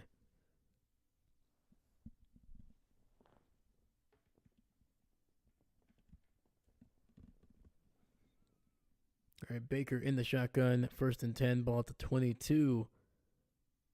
3 receivers to the right. We got Rachaad White in motion, and they throw it to number 18, who stays on his feet after the hit, and he's going to be down at about the 12-yard line, and that's going to be a first down for Jarrett. Dude, what is the spotting on that, dude? Did they just take away a yard from this man? Come on.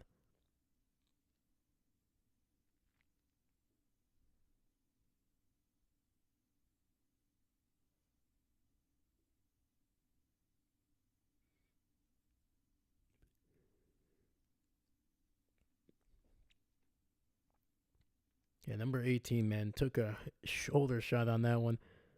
How is that not a first down? Anyway, so 2nd and 1. A little end around here, and that's going to be a first down gain of about 3.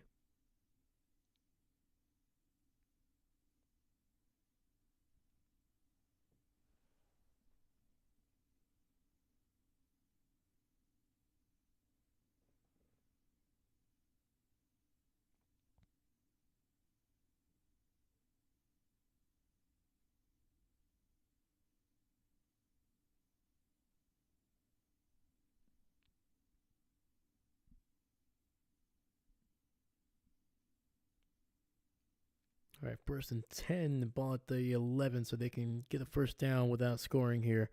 Baker looking, throwing to the left, wide open. Cade Otton.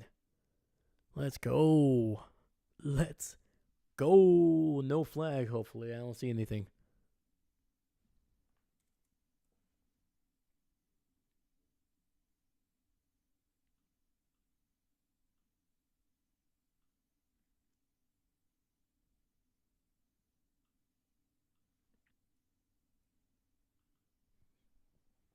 Yeah, Cade Otton moved from the right to the left here, able to just basically a wheel route, and then just a great touch by Baker. Defender never had a chance to really turn around for look for that ball.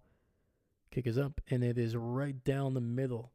Tampa Bay retakes a 4-point lead over Kansas City.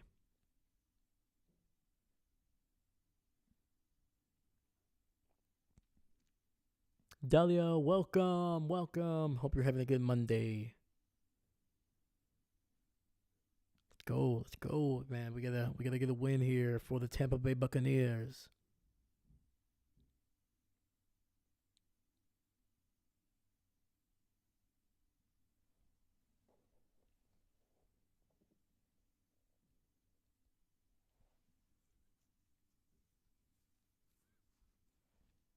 And to be got to give credit to the Tampa Bay Buccaneers offensive linemen. They have done a pretty decent job for the most part. There's been a couple plays where the pressure gets there very quickly, but I mean that's what happens when you're dealing with Chris Jones, literally the best defensive lineman in the NFL.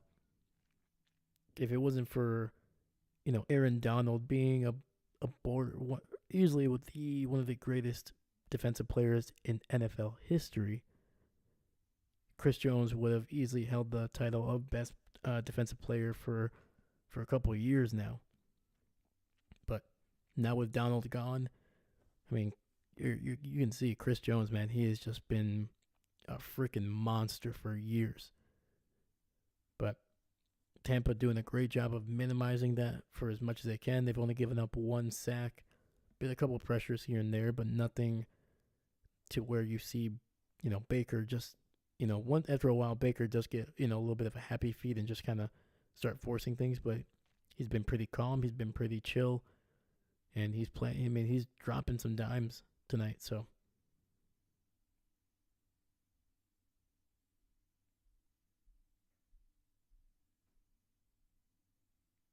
oh yeah, man. No. Tom is gone. He's gone. I think that's also. I think the big reason why the Packers lost yesterday. I think we had Tom Brady in the booth. Some bad juju there. That's all I'm saying.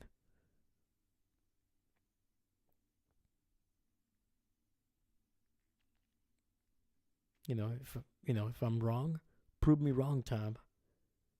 Prove me wrong.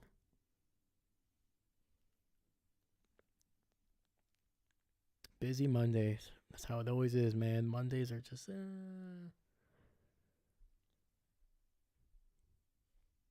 But hopefully the week goes very smoothly for you the rest of the way.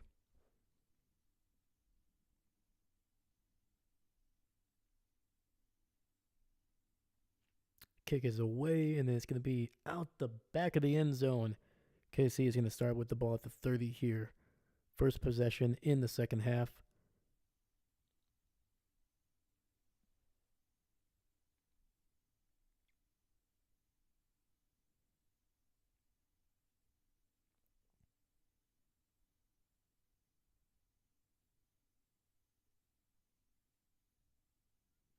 Mahomes under center. Watson, Xavier Worthy in motion to the right. Mahomes trying to get it over, and it'll be incomplete.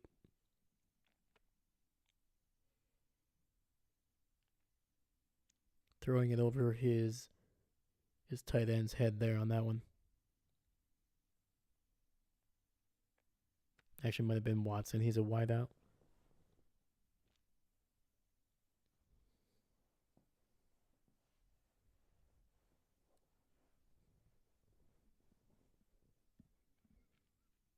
Watson in motion to the right. Throwing over the middle, and that is going to be to, I believe, Travis Kelce on that one. Kelce I'm pretty sure he fumbled that one. He was able to recover it. He already lost one ball just before the half ended there. Oh, yeah, big fumble there for the big man.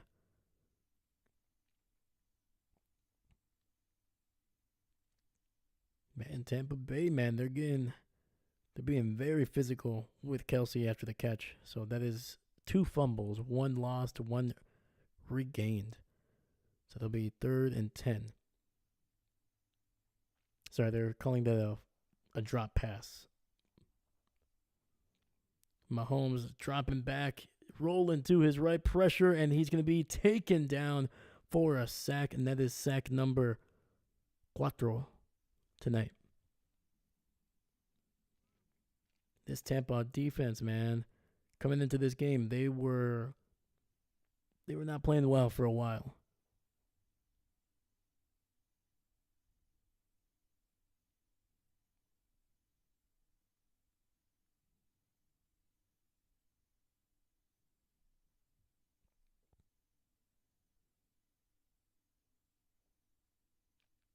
So it's nice to have a little bit of a bounce back game for this defense. Punt is away. It's going to be caught at about the 34. It's going to be a return here to the 35 and out across the 40 down to about the 41.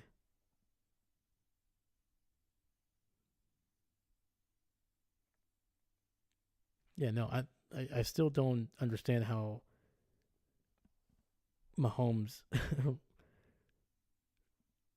runs so slowly, but is still unable to be caught by anybody. I mean, I get it. He probably runs very quickly. I think it's like the little baby steps that he takes that kind of throws you off. But man, dude, I don't know. I'm not saying I can run faster than Mahomes because I can't, for sure, 100%. But in my head, I feel like I could. You know? It just looks like I can run faster than him.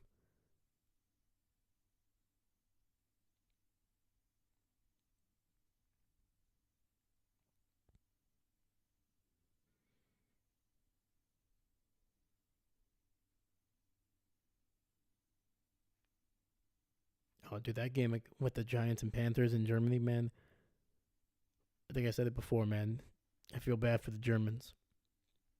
They're getting to one of the 2 worst teams in the NFL. Giants are pretty bad. They're pretty boring as well. And then you get the Panthers, who did get their second win this past Sunday, but that might be their last win. I don't know.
All right, we got first and 10 for the Buccaneers here. Ball at the 41. Baker fakes, throwing it deep down the field, wide open. Cade Otton down to about the other side of the field, down to the 41. So it looks like the initial gain of 18 from 41 to 41. Otton took a shot on that one. My goodness. All right, big jumbo set here. Single back in the backfield. And it's going to be a run with Bucky Irvin, I think. And it's going to get to the 37.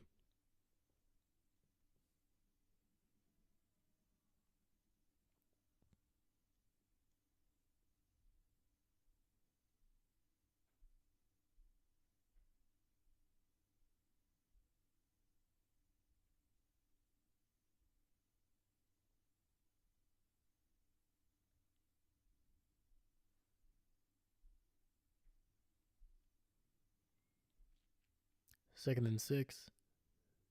Rashad White in motion. It's going to throw it to Rashad, who is going to be unable to get back to the line of scrimmage. Loss of 1 on that one. Casey was ready. Got a lot of pressure on Mayfield pretty quickly.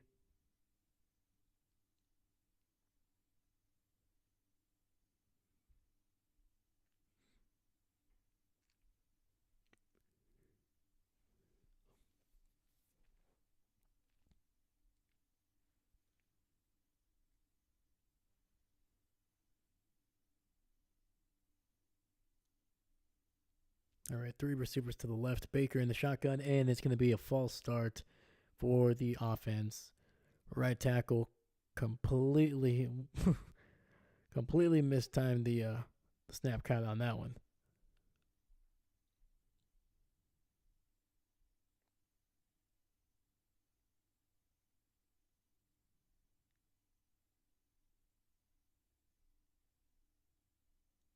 So that'll move him back and make it a 3rd and 12. I do forget that the NFL does have, some teams do have cheerleaders. So 3 receivers to the left. Baker has time, gets it out to Otton, who's going to be good for the first down, out across the 30, down to about the 28. Look at that, man. I was talking a little bit of trash to Otton, saying that he should be having a better night than he has, and the dude's proving me wrong right now, man. He's made some big catches this second half. And we have 2 Kansas City Chief players down on the ground.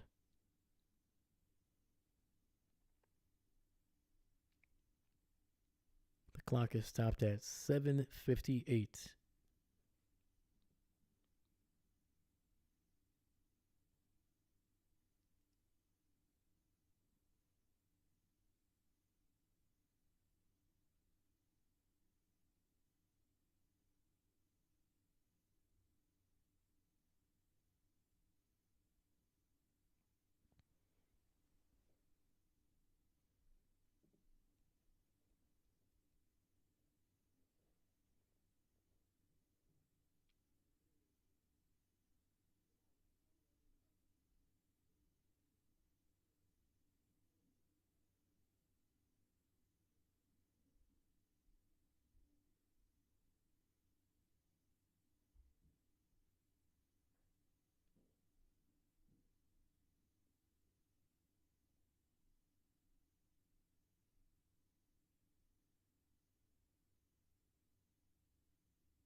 All right, so Tampa Bay trying to see if they can make this a 2-possession lead.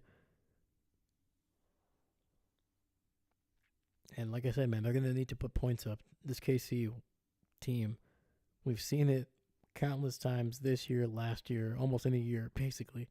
But even this, especially these last 2 years, they can put up points in the fourth quarter like that.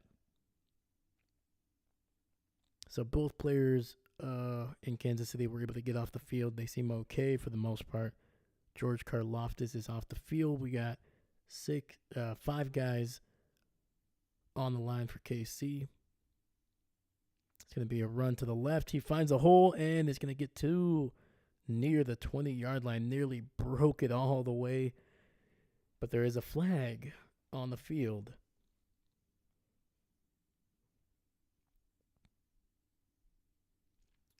Probably going to be a hold here.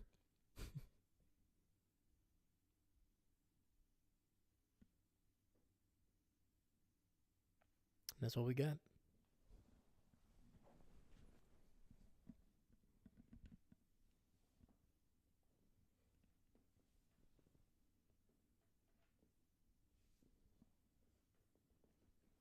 That's going to be on the Pro Bowl tackle Tristan Wirfs.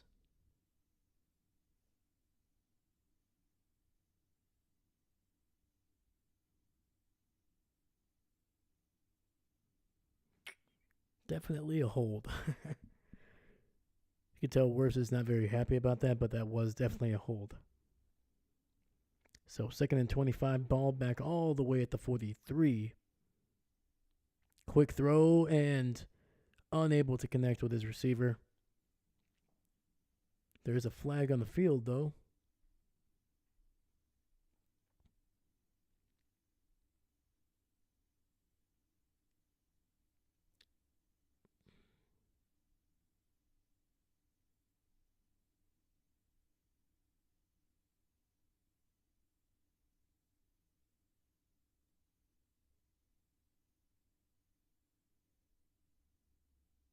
Ineligible man downfield. The penalty is going to be declined.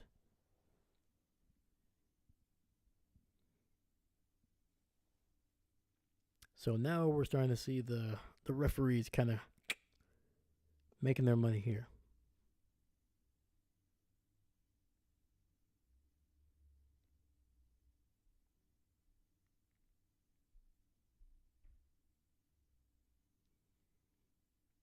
Second down, 3 receivers to the right.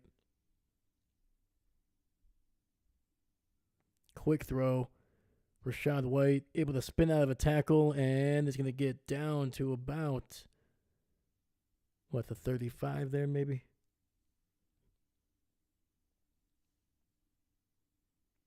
It was a decent gain.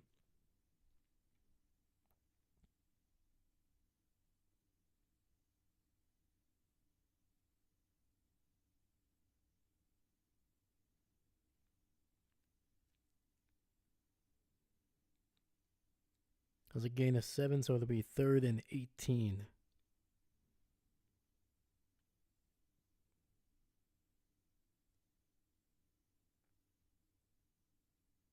And it's going to be and he's going to be to the 30, and it's going to be well short of the first down. Great pursuit by number 98 there. The big man.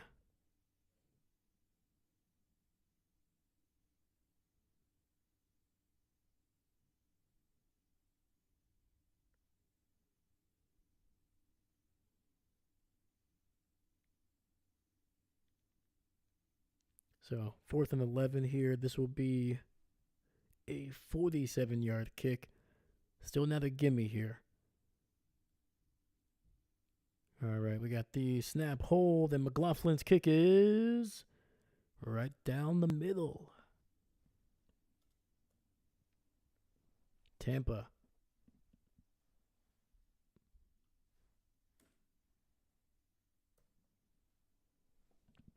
Makes it a 7-point lead here with 5:55 left in the third quarter.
Strom, what's going on, brother? Hope you're doing well. Hope you're doing well. But yeah, man, the Bucks. I mean, defensively, they have been impressive thus far. Hopefully, they can kind of keep this going. It's going to be the big one, man. KC loves to make a comeback in the fourth quarter. They love to do that.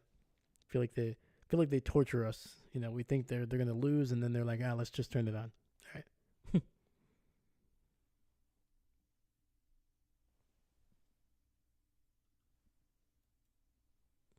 But I hope your night's going well, man.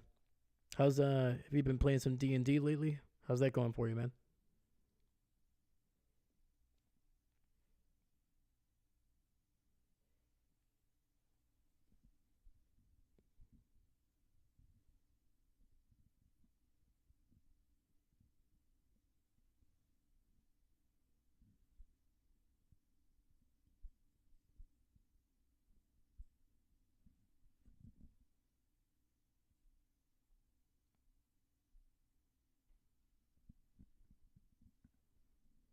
And the kick is up and it's out the back of the end zone. KC will start with the ball at the 30.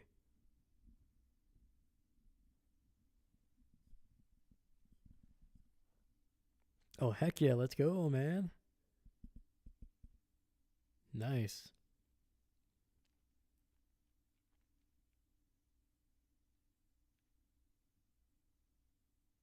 So when you're not being the dungeon master, what's your role, my friend? What's your go-to? Could be a run up the middle with Kareem Hunt, a gain of about 6 on that one.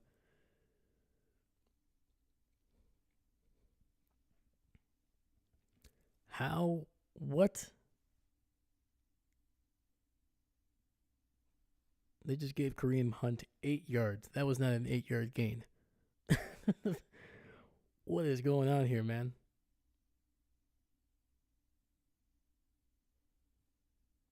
Another run here to the left this time, and that's going to be a first down. Keeps it going all the way down to about the 46-yard line.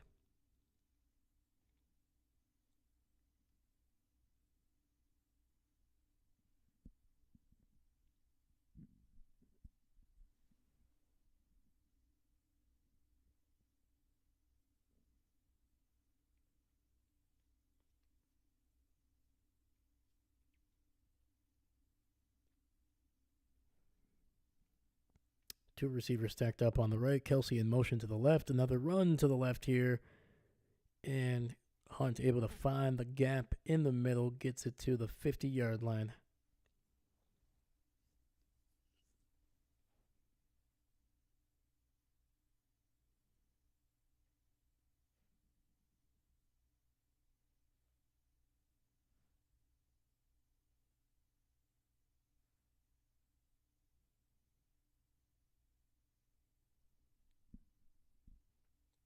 All right, 2nd and 6 here. 2-by-2 formation. Running back flipping over to the left. It's going to be a handoff to the right. Trying to find his way, and it'll be no gain for Kareem Hunt.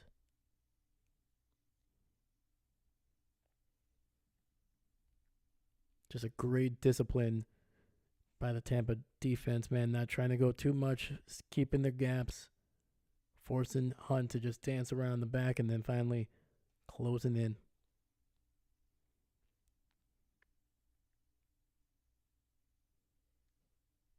All right, we got 3rd and 6 here. Tight formation. We got Kelsey on the left there, tight with looks like Xavier Worthy. Throwing it to Worthy, who's going to be slipping and falling, but he's going to get the first down. That's actually McCole Hardman, sorry. Number 17.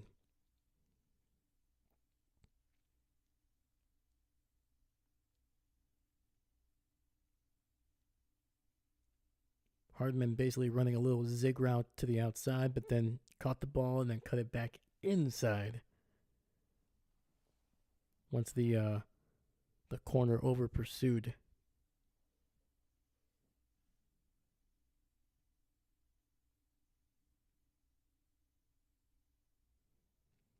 First down. It's going to be a catch by Kelsey for a gain of about 8 on that one.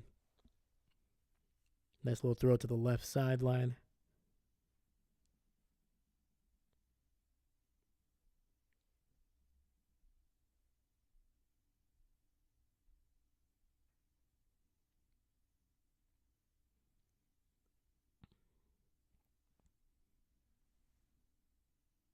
Clock is at 2:15 here, so we got a little bit more time. It's winding down. Xavier Worthy on the end around. It's going to be a run up the middle with Kareem Hunt, and he's going to be good for the first down. Just enough yardage to move the chains. Oh, there's a late flag. Looks like it's going to be on Tampa.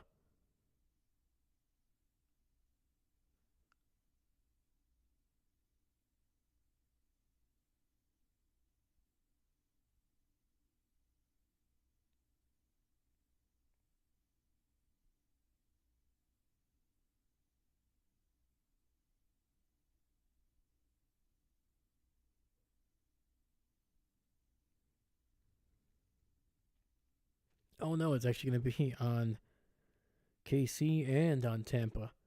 So those plays are going to just completely offset. It'll be a replay on second down.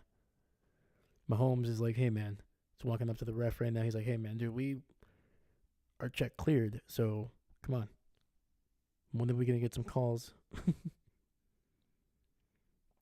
So yeah, it was an illegal block in the back from Hopkins. And then Smith pushed Hopkins, but he definitely flopped on that one. So, and it's going to be a run up the middle. He breaks a tackle, and he is going to be down to the 20. That is Kareem Hunt breaking his way for a big gain. It's very close to a 15-yard gain by the former Cleveland Brown.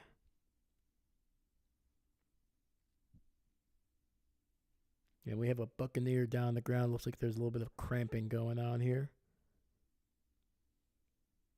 How is that not a hold? How is that not a hold? Come on, man. Just saw a Casey offensive lineman literally bear hug a guy. All right. Looks like that is the end of the third quarter here, sir. We're going to... Actually, no, it might not be. Actually, I forgot the injury.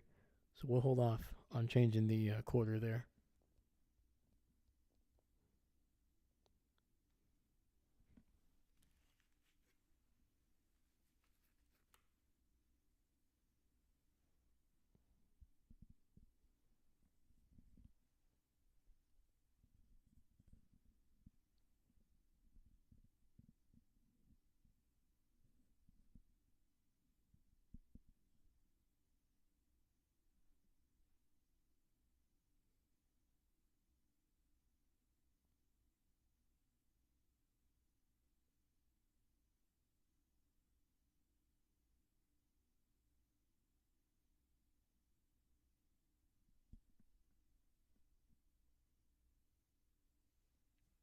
All right, still not a commercial break here, but so if KC can tie it up here, I mean, at the end of the day, like I said, I think I said this in the first quarter, Tampa Bay is going to need to put up at least 27 points to make sure that they can pull away. We've seen KC put up points in the fourth quarter. They've scored 2-3 touchdowns already this season on I can't remember the game, man, but it's very possible this thing can just blow up. And they haven't really been challenging Tampa deep in this second half. They did it a lot in the first, and it worked. Hopkins was able to get inside the 5 to really set up that first touchdown for KC. And then they, even before that, they went deep to the left side with Xavier Worthy, and if he would have been able to keep his feet in bounds, it would have been inside the 2.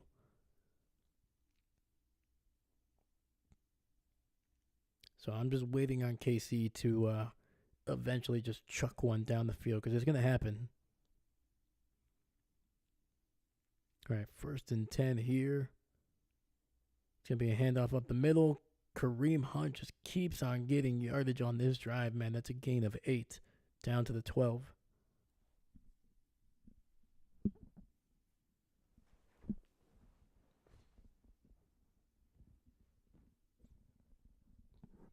Yeah, he has 6 carries for 43 yards on this drive alone.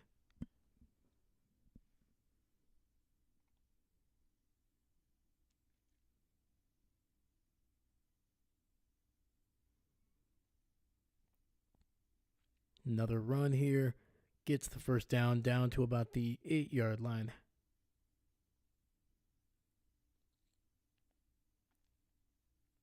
And that looks like another injury for Tampa Bay.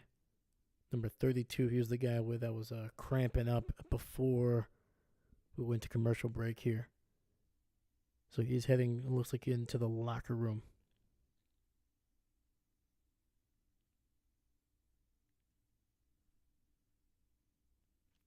First and goal, ball at just before the 8-yard line. And it's going to be a end around with Hardman, who is not going to be able to get any positive yardage.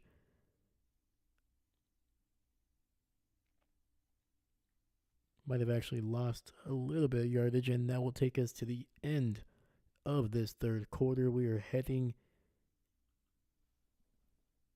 to the fourth with the Tampa Bay Buccaneers up 17-10 over the Chiefs here at Arrowhead.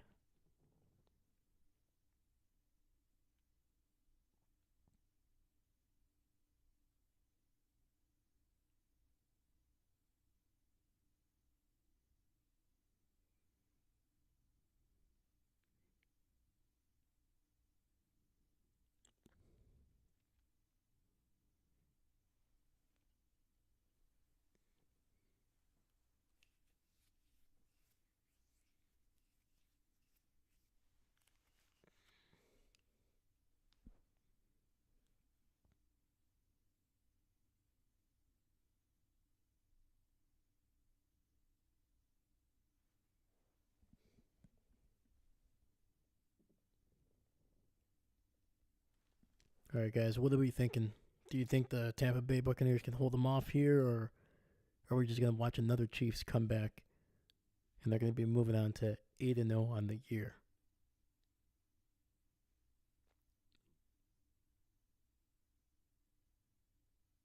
I know what we all want, but what do we really think is going to happen? Be honest with yourself, man. Be honest with yourself.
All right, we are back here.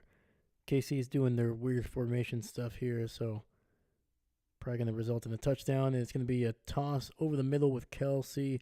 He's going to be good for about 3-4 yards. Down to about the 6.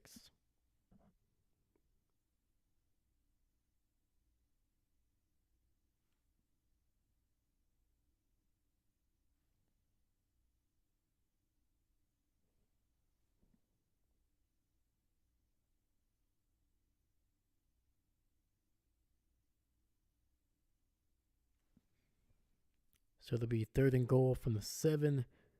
Hopkins in motion to the right. Pressure. Mahomes going to scramble. And, of course, he throws a nice little touchdown after making a run. Mahomes took a shot at the end of that one, it looks like, or maybe an ankle.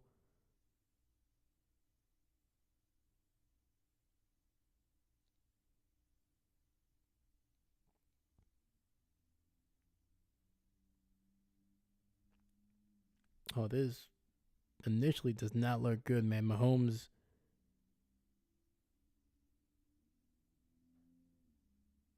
the reason he threw that is because he could not put any pressure on that left foot, it looks like.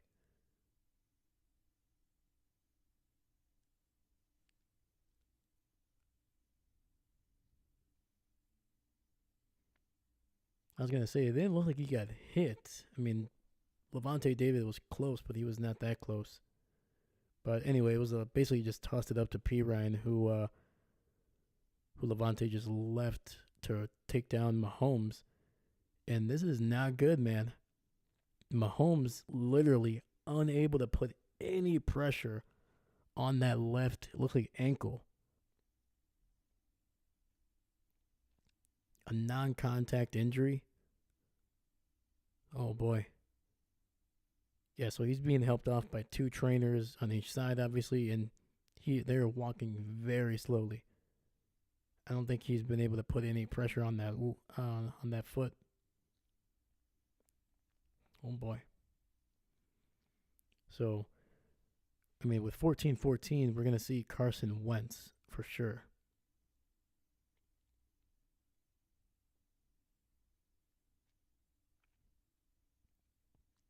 All right, it looks like it got better here. Mahomes is now walking by himself.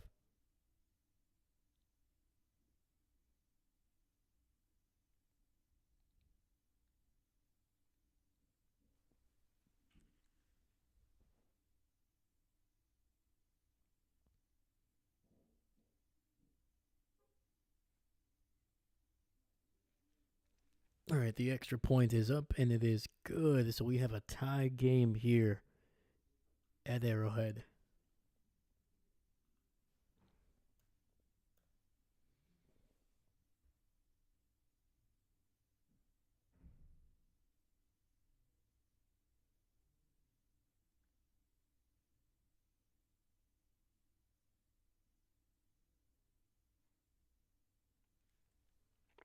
It's going to be very interesting with these updates.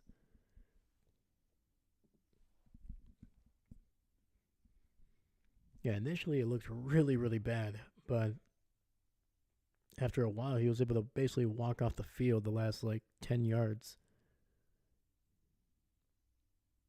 So we'll see, man.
All right, looks like we are back here. Mahomes is walking on the sidelines. He seems fine.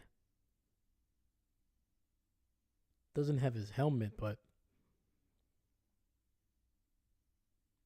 no, he's smiling. It looks like he's making jokes. So, yeah, we were all worried for nothing.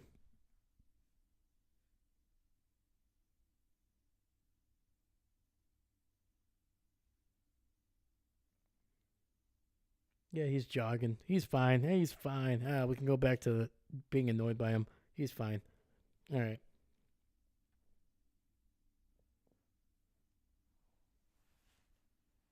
That's just Mahomes being a baby. All right. I actually worried about him. I was like, of course, this is the NFL. The NFL gods are not going to be hurting Mahomes here. I don't know what I was thinking. He's fine. All right, Tampa Bay trying to get the lead back here. It's going to be a run up the middle, and that's going to be Tucker with a nice run of about 3, maybe 4.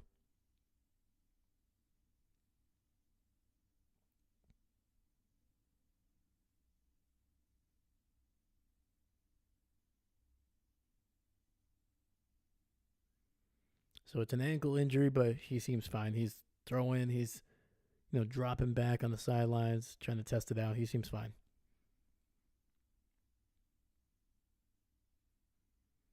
So 2nd and 7, 2-by-2 formation, shotgun. Baker looking, throwing down the field, and ball will be incomplete, going right through Kane Otton's hand, and nearly could have been picked off.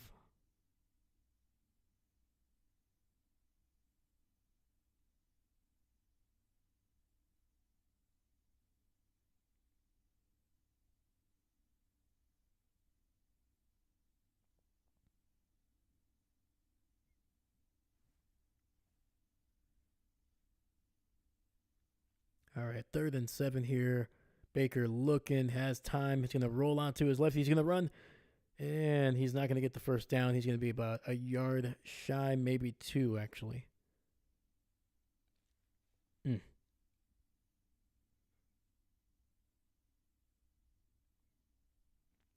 All right, let's see. Did he have options? He did not.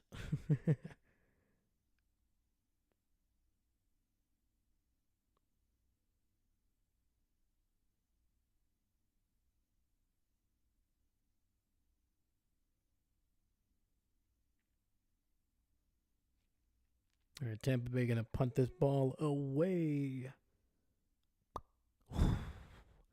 Nearly got blocked. Fair caught at the 21, maybe the 22.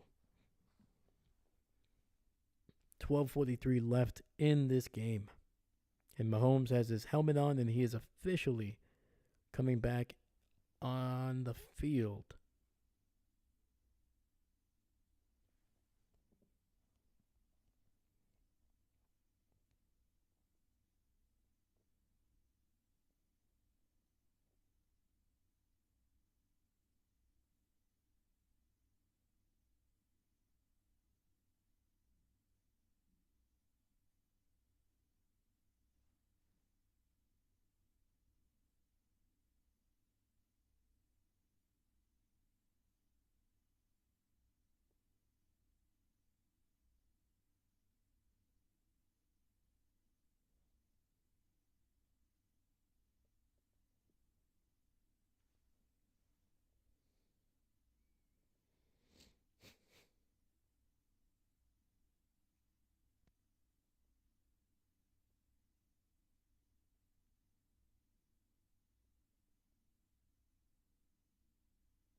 All right, let's see if Tampa can get one more stop here. Probably need to get two here in this fourth quarter, but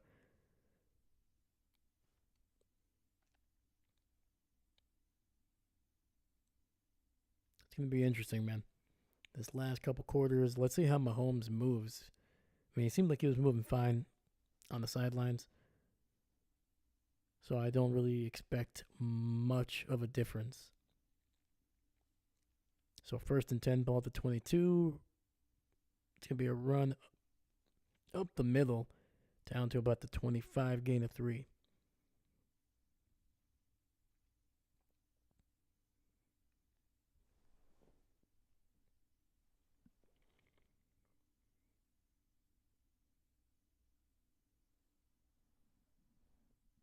Yeah, Kareem Hunt, man, he has been a workhorse in in this second half. So we got 4 receivers lined up on the left side, empty set. It's gonna be a quick throw, and Kelsey able to get down to about the 30.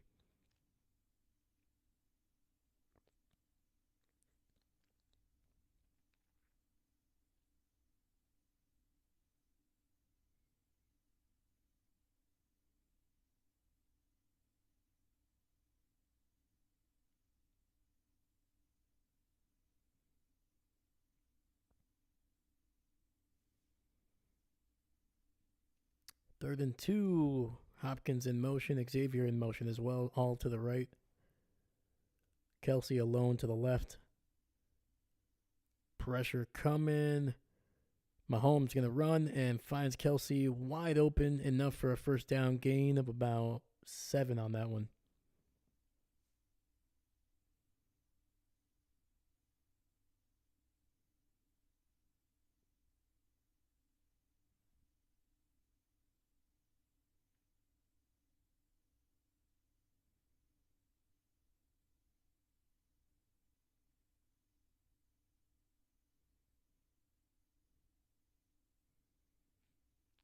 All right, 1st and 10, ball at the 37.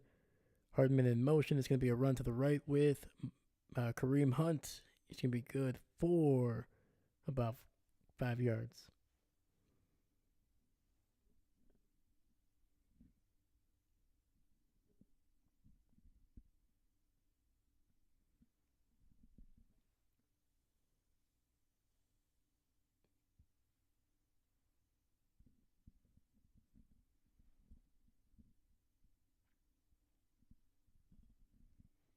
All right, 2 receivers stacked up on the left.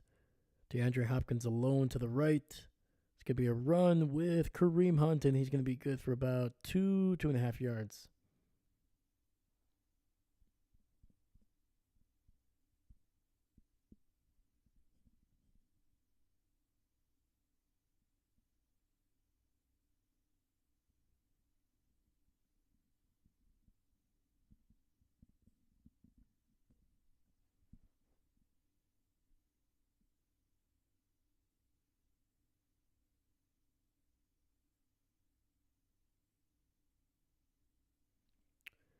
So 3rd and 1. Carson Steele, and he's going to be stopped before the line to gain.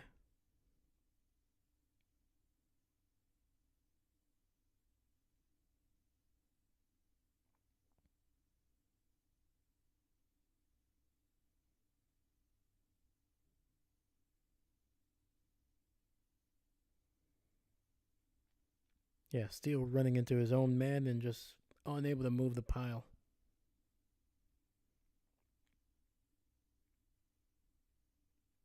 All right, Chiefs are going for it here. 4th and 1.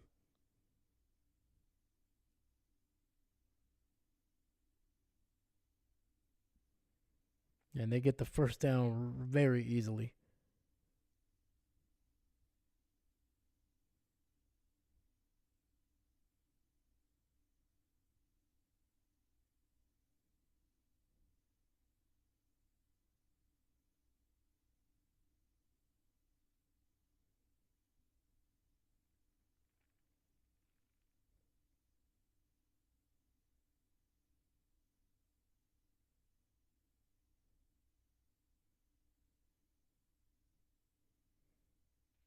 All right, 1st and 10, ball at the 49. Quick throw to McCole Hardman. He's going to be good for a first down, and he's going to be out across the 40. Ball does pop out, but it goes out of bounds.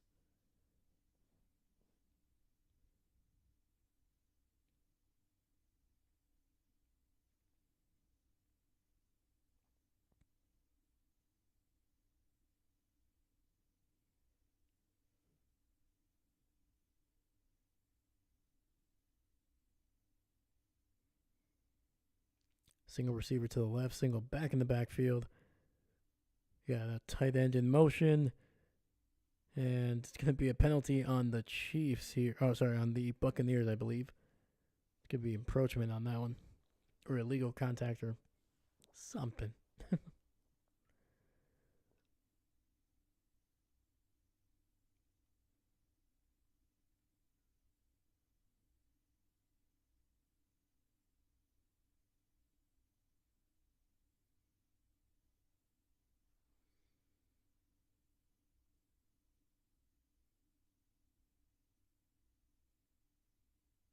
So, offsides on the defense.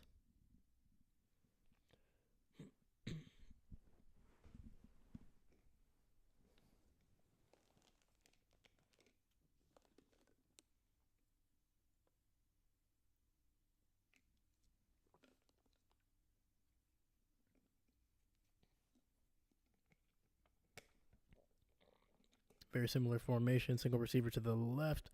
It's going to be a run up the middle, and Kareem Hunt unable to get anything going.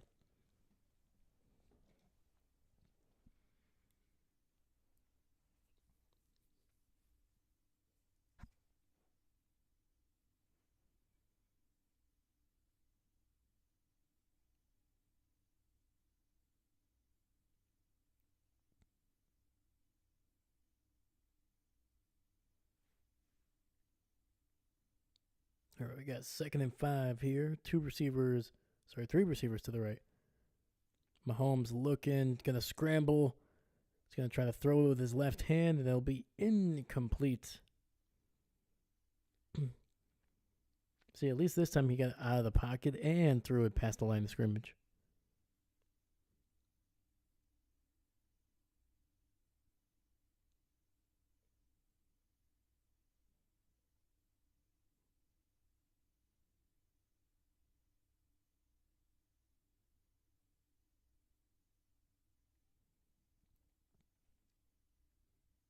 We got 3rd and 5, 2-by-2 formation. Kelsey motioning in. Pressure right up the middle. Number 84. And this Watson.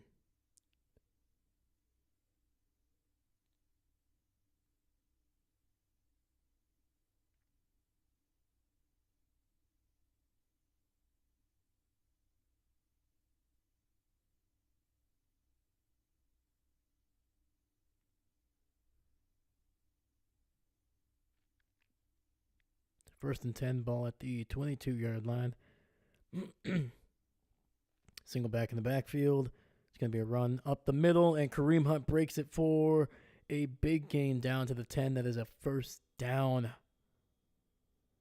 And the Chiefs are imposing their will right now. This is down to 6 minutes.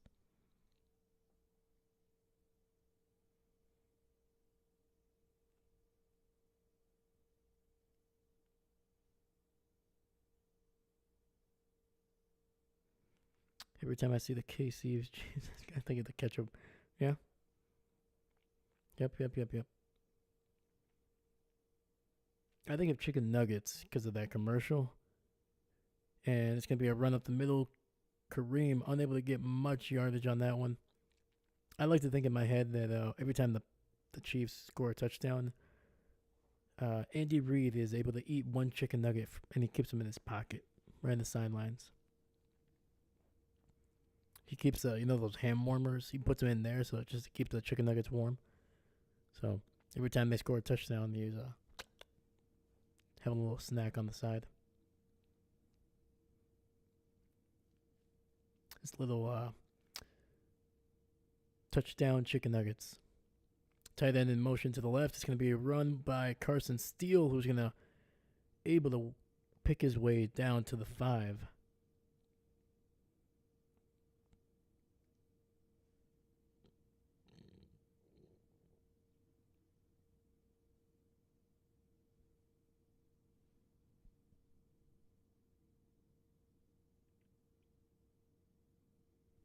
This drive, 14 plays, 73 yards, and is approaching 8.5 minutes. DeAndre Hopkins one-on-one on the left side. We got three guys on the right. I'm expecting something down the middle. Yep, and that is a touchdown for DeAndre Hopkins.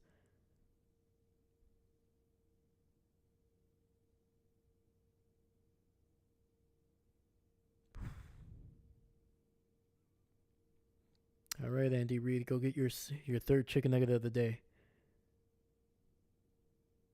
That was way too easy, man. That was way too easy.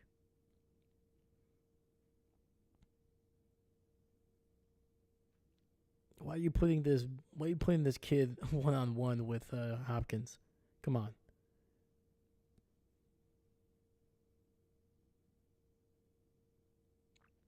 Kick is up, and it is good.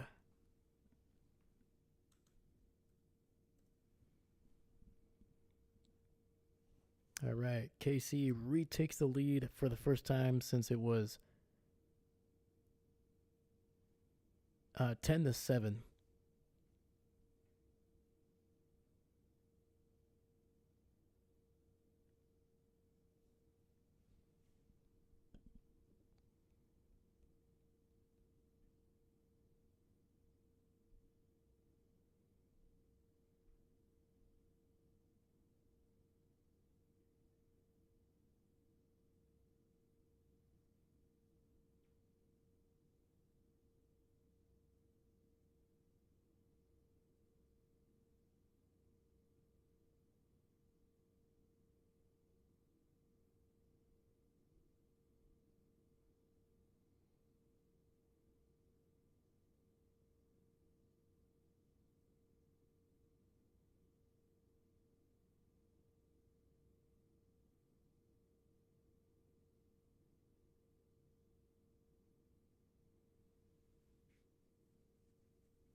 Yeah, that move by Hopkins at the line, that reminds me a lot of what we used to see with Devontae Adams in Green Bay. Just basically beating the guy at the line. After that, it's just, picking your side that you like.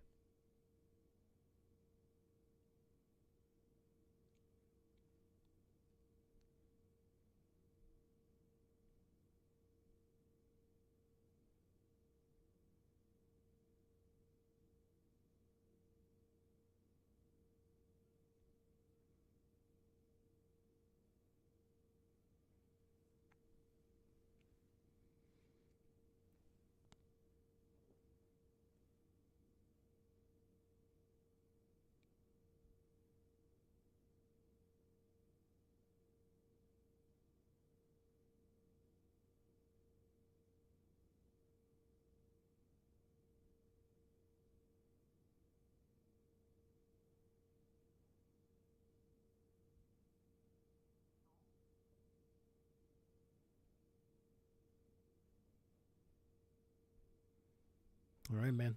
Baker's got to respond. 4-17, so most likely this will be their final opportunity to tie this game up.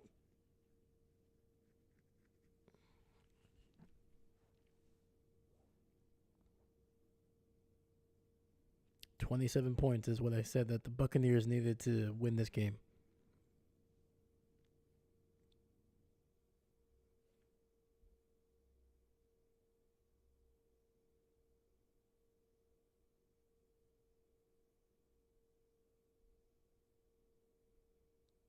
Single back in the backfield. Receiver in motion to the right. It's going to be a run up the middle. And gain of 2, maybe.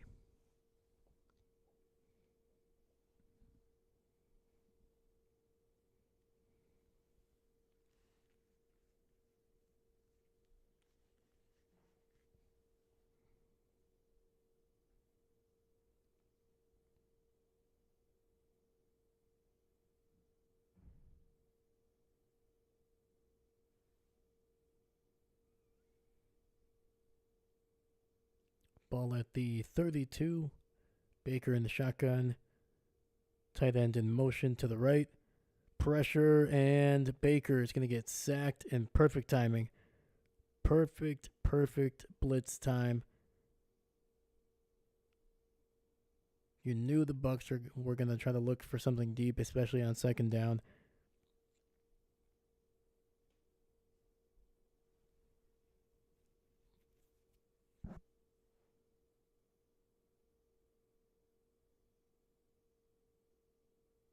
And that was the Chris Jones effect right there. The center trying to double team him. Completely left the two middle linebackers that went on a blitz completely open. Running back could only pick one. Baker looking. Gonna throw it, and incomplete. So it'll be fourth down here. Fourth and very long.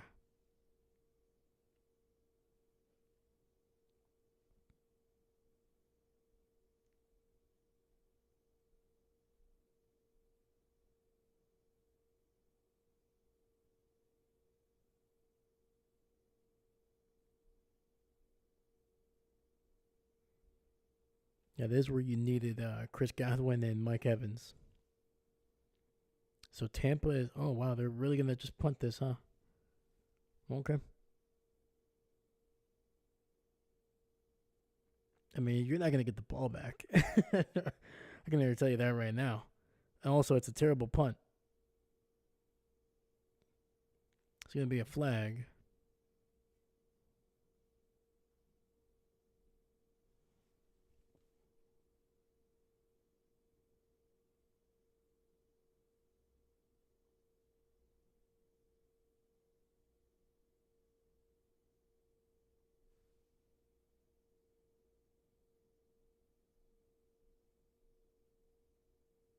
It's going to be a holding call.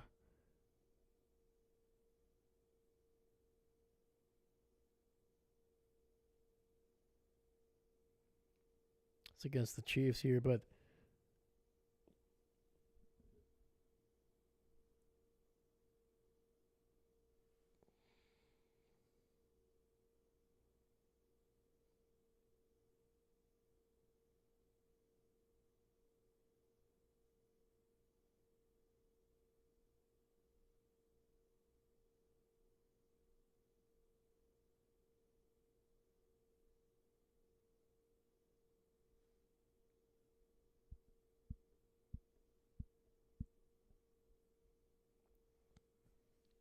all right, we got 2:39 left in this game. Tampa Bay can stop the clock 3 times, plus the 2-minute warning. Realistically, KC wins this game with 2 first downs. So run up the middle, stop the run,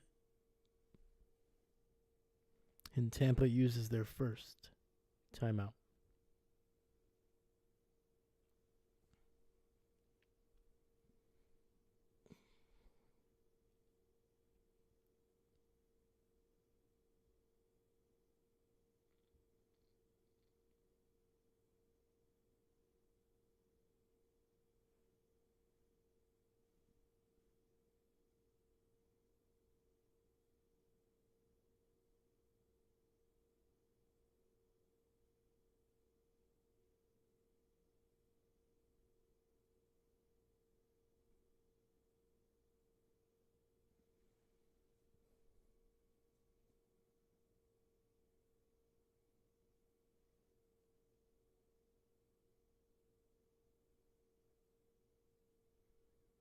All right, single back in the backfield, tight end in motion to the right. It's going to be another handoff.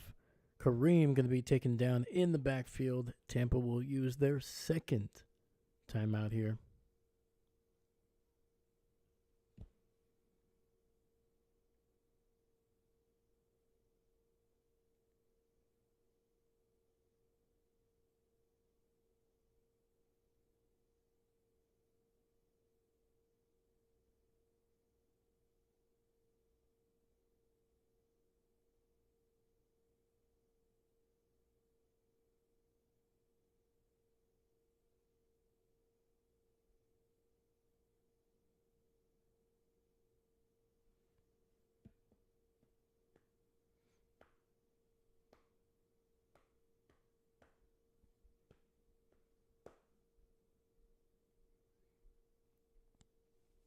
So I expect something either down the seam or just a dump down here.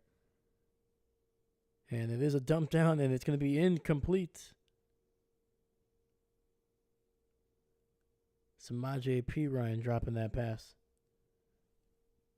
So that not only keeps the Bucks from using their final timeout, it actually stops the clock, so the Tampa Bay Buccaneers will have the 2-minute warning as well.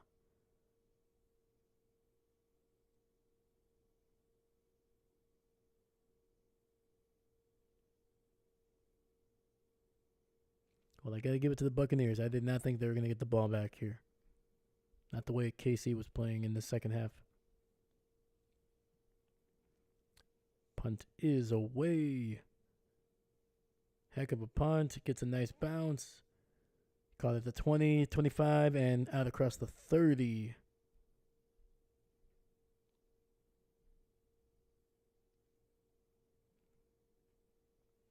So Tampa Bay, if they lose, they will drop to 4-5. They are on potentially a 3-game losing streak if they were lose tonight.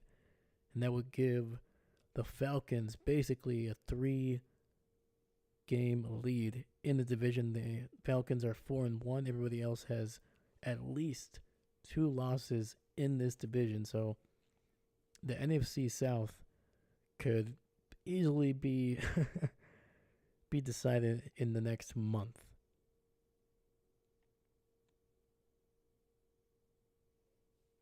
So Baker get the ball to 29. He's going to be able to get it out to his running back, and he's going to be good for about 8 or 9 yards. But there is a flag on the field. Most likely this is coming back.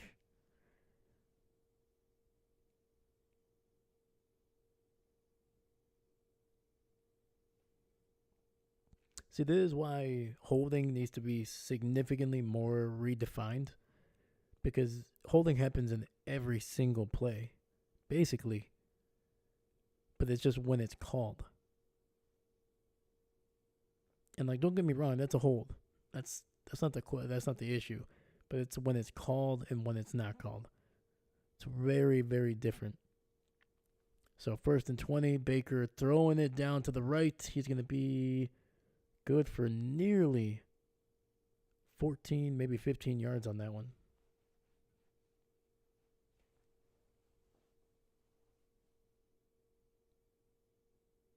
That'll take us to the 2-minute warning.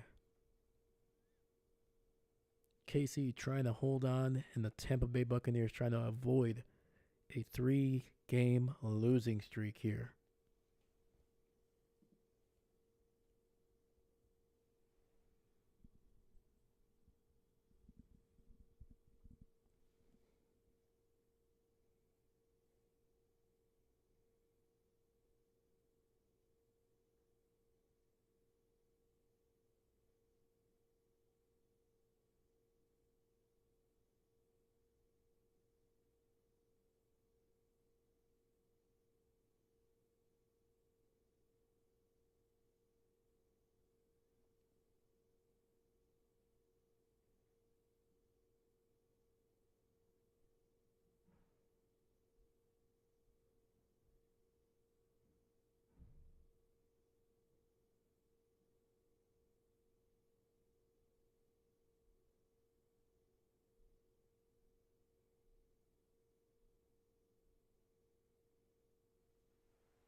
All right, man.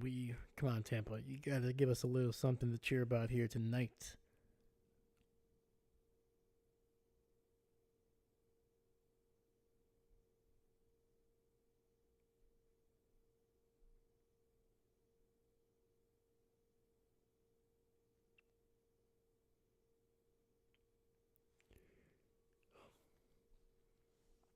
The only thing that makes me hesitant is we have yet to really get a traditional Baker throw where he's trying to make a little bit too much out of nothing. We saw it in the first quarter, but that was more of the corner just making a really good play on the ball.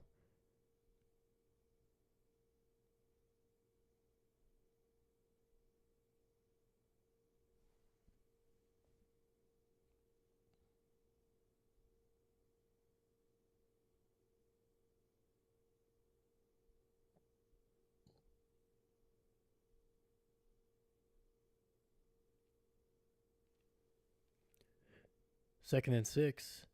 Baker throwing it down the field. He finds a man wide open, and that is a first down for the Tampa Bay Buccaneers.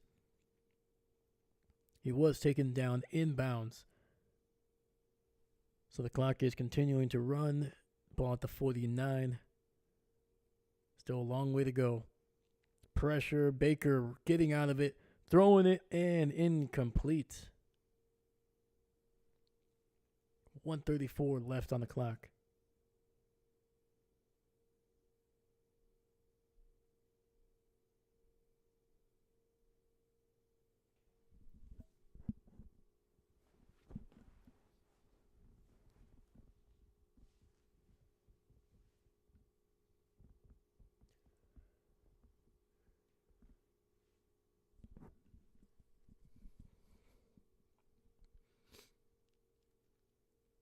All right, 3 receivers to the right. Baker looking, throwing, and it's going to be caught.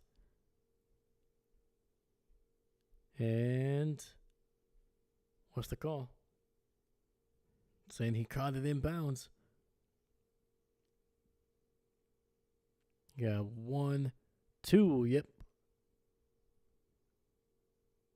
See, was his knee out before? No. If anything, it's simultaneous, so at least call on the field, it'll be 3rd and 1.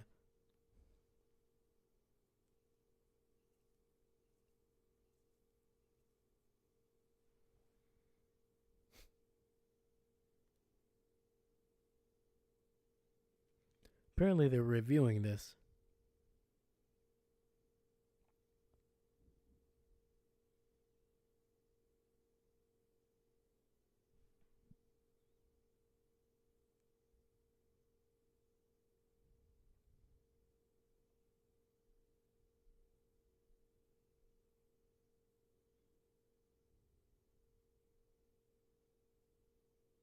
I don't know what they're reviewing. It's a catch, gets both feet in bounds, never loses possession of the ball. And if they're reviewing whether it's a first down, it's clearly not, because his helmet hits the pylon at the end, not the ball.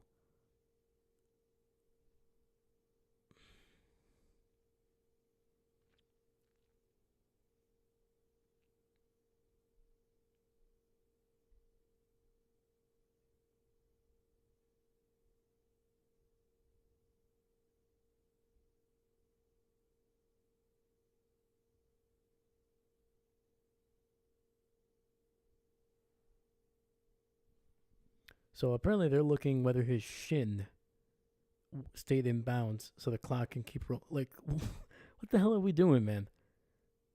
I've never seen that except for when it's a touchdown. Just keep it going, man. It's we're talking about milliseconds. We're talking about millimeters here. His shin, oh my god.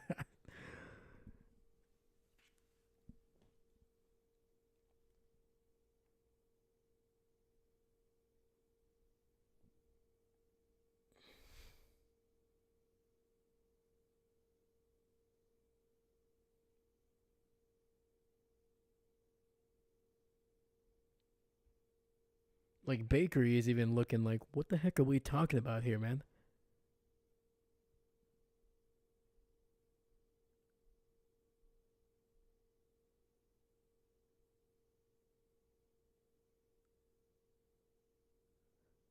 And like you're killing their momentum too, man. God, dude, I hate these. There are times where the refereeing in the NFL is just god awful, man. Like just get out of the way. We're talking about 2 seconds. Like you make a decision on the field. You know, if it's not like a turnover, if it's not anything major that it's going to change the amount of yardage or anything like that, get out of the way. Especially in the final 2 minutes when we're trying to get a possible score here, man. My goodness. Anyway, it was a run up the middle. It was a first down. They threw it to the left here for a gain of about 8. The clock is running. It's going to be under 1 minute here. But, dude, these refs, man, I swear to God, man, it's like they didn't get enough time, screen time, so they had to make some dumb excuse to get on there. Baker looking. He's going to scramble. And he's going to get the first down, it looks like, as long as there's no flag. I'm not seeing anything. He does stop the clock with 44 seconds left, and they do still have their timeout.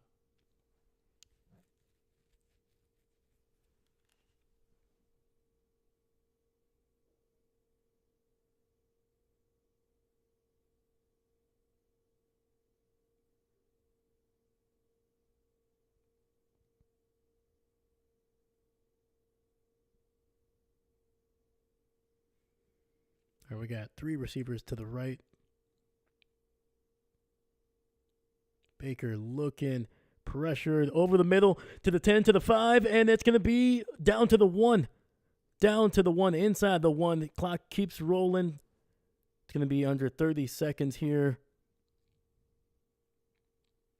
And the Buccaneers are going to use their final timeout. Oh, man, if Palmer, I think if he would have stayed on his feet instead of trying to dive, I think he would have gone in the end zone.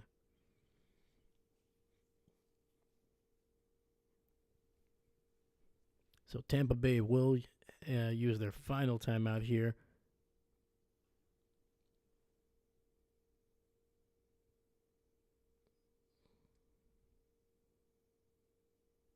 So they got 30 seconds here. Obviously, 4 plays. This is 4th down territory. So they got 4 plays to get basically half a yard. I don't expect a run, especially on 1st down. All right, let's see if they got something beautiful dialed up here. And, oh, man, great coverage. I got to give it to McDuffie. That was beautiful coverage. Being very active, slapping that ball away, trying to get the ball to Cade Otton, who was running basically a flat route on the right side. Ball was a little low, but at the same time, McDuffie was driving on the ball, so Baker had to kind of make sure that ball wasn't picked off, especially on 1st down.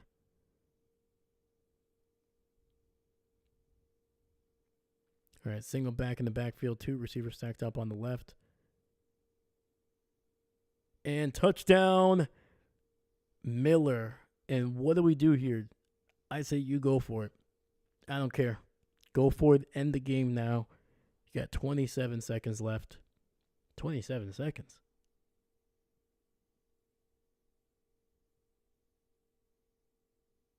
There's no way those 2 plays literally accounted for, unless they might have actually moved the clock back after the timeout.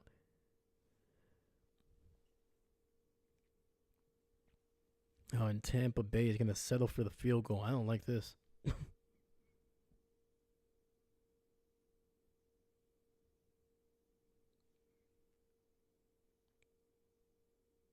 Kick is up, and it is right down the middle, and we got ourselves a tie ball game here.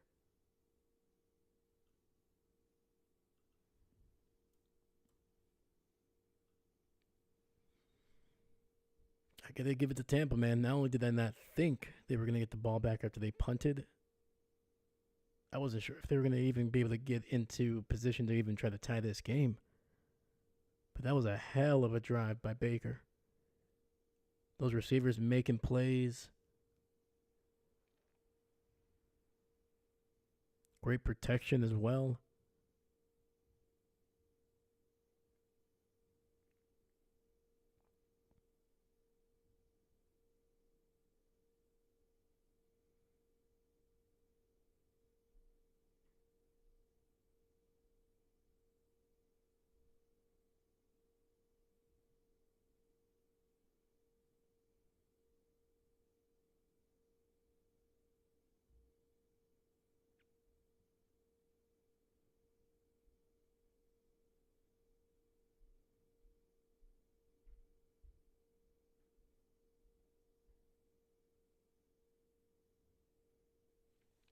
There we got 27 seconds left. KC does have all 3 of their timeouts. So, I mean, we've seen this team score with significantly less time.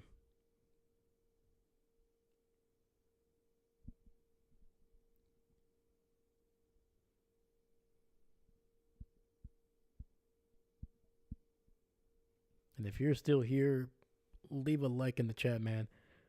Let me know.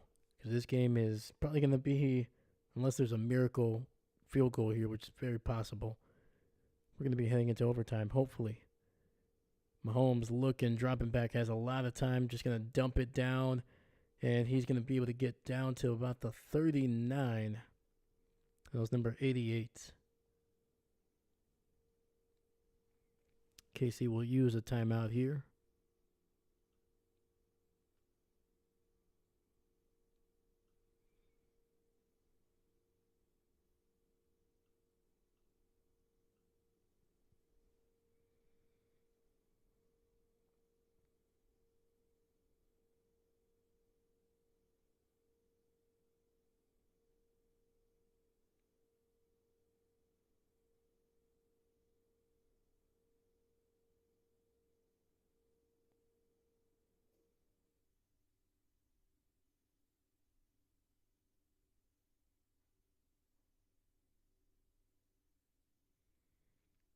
So 2nd and 1, ball at the 39.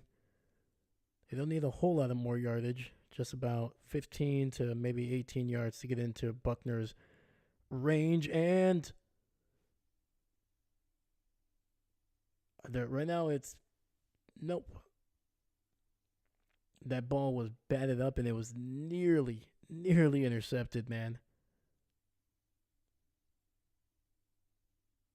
Number 52, Britt, just getting his hand in there and just batting that ball up. Anton Winfield nearly got to it. 15 seconds left. So an empty set here, but P. Ryan is coming back into the backfield, so I'm expecting something non-traditional. Quick throw, and nearly intercepted by Winfield again. He jumped that route immediately. Mahomes and Hopkins not on the same page. He thought Hopkins was going to settle just about 3 yards from the line of scrimmage.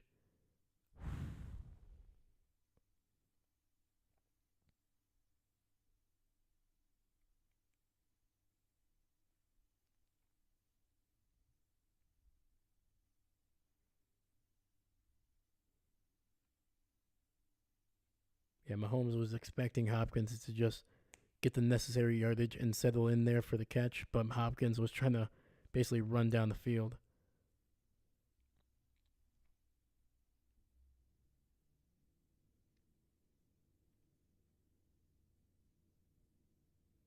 And that is going to be the end of regulation.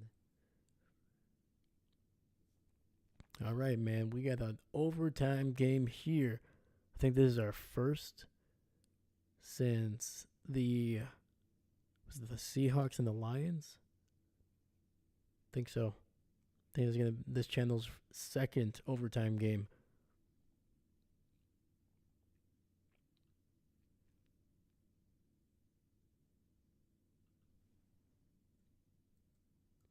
We got some OT, baby.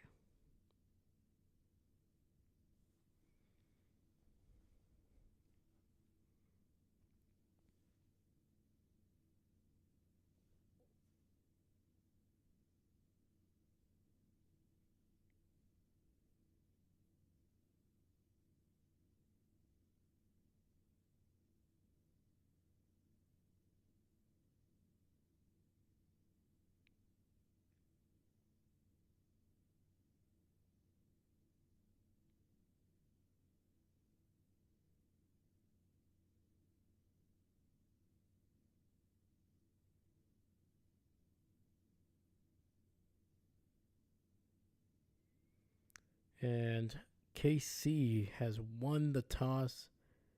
So, unlike the playoff rules in overtime, each team will not be guaranteed a possession unless the first team kicks a field goal. Whoever scores a touchdown or a safety first is the one that's going to win this game. So KC, who has looked pretty darn good in the second half, they have scored 14 points.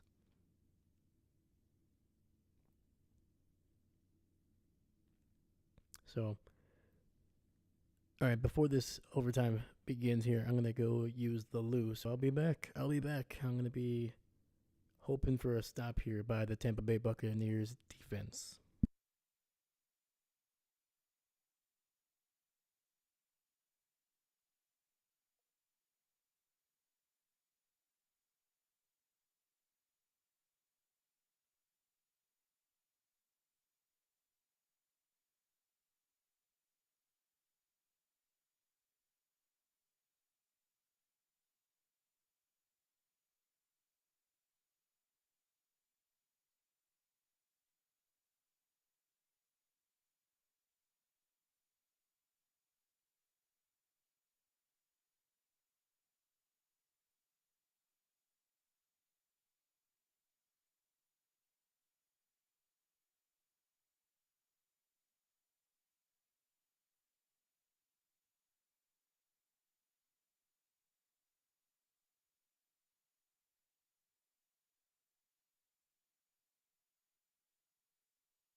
Fortunately, I missed the first play here, but it was a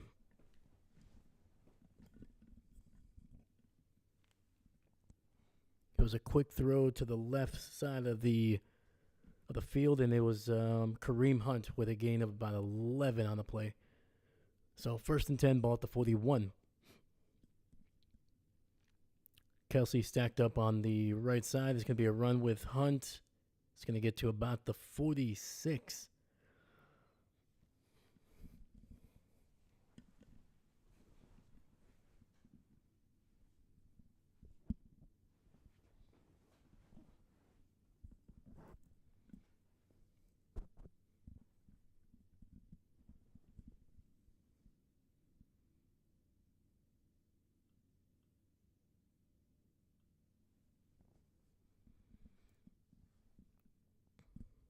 Second and 5. Kelsey in motion to the right. Fakes the handoff. Mahomes looking, scrambling, and he's going to give it to Kelsey, who's going to get to the 45. They are already in Buckner's, at the limit of Buckner's kicking abilities here.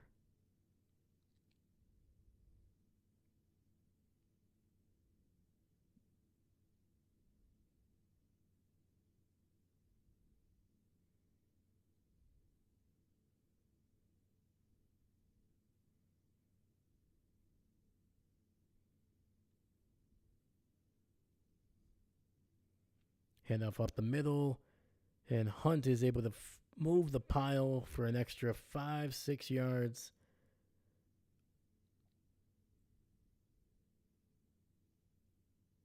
Actually, it might be closer to just 5.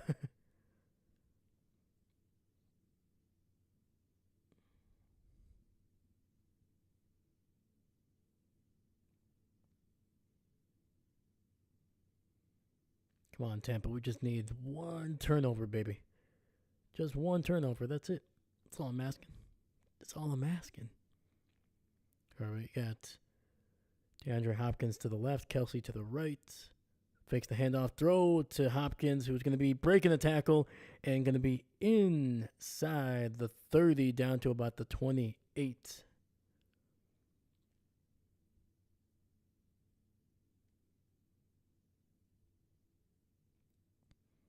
And right now, Hayes, number 32, is just being absolutely beat like a drum by DeAndre Hopkins. That's the corner that Hopkins caught that final touchdown for KC in the fourth quarter.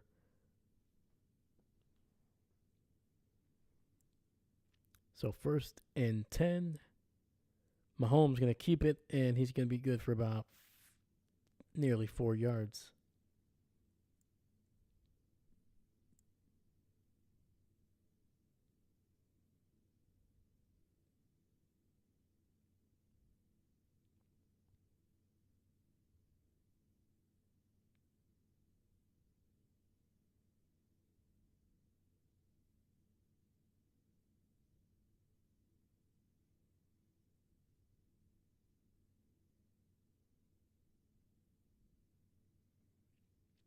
Got two fullbacks and a running back here. Fakes the handoff over the top. Then that is Travis Kelce with a gain of about 15 down to nearly the 10-yard line. And it looks like KC is just going to run away with this one here at the end. And I'm talking about the drive, not the score.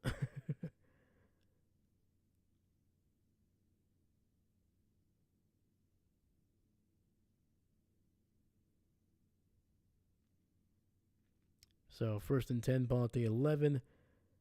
Hardman in motion. They're gonna try to run, and they do get some decent yardage down to about the 7. Initially, they stopped him after a gain of 1, but he just kept falling backwards up the field.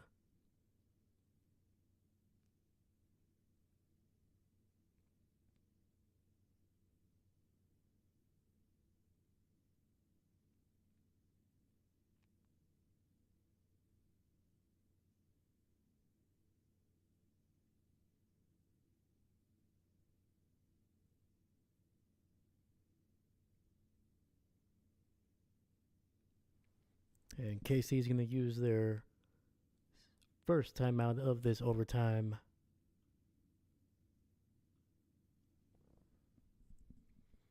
They have already killed a little over half of the overtime play clock, or game clock, I should say. It's under 5 minutes here.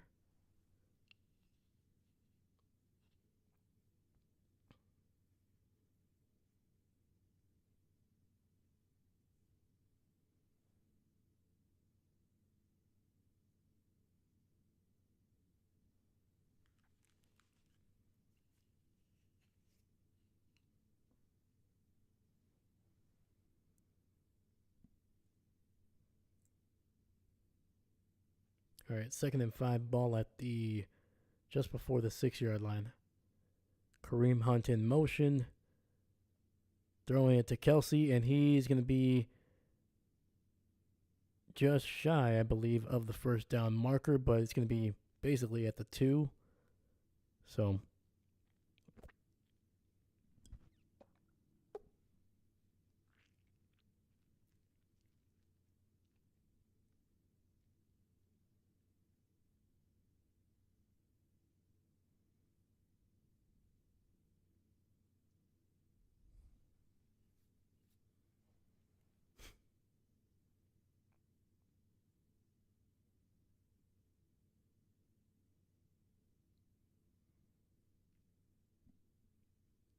I'm expecting a quarterback sneak or a run, and they do.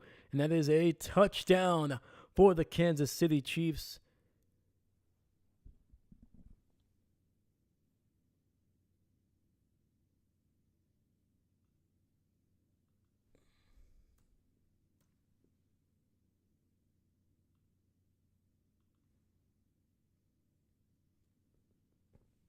And that is it. KC going to 8-0.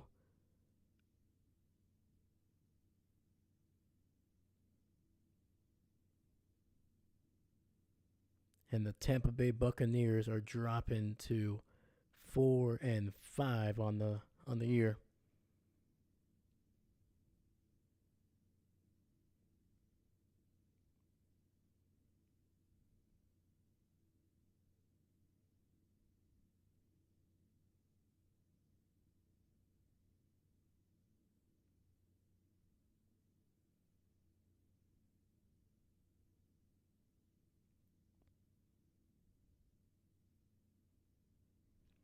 dang.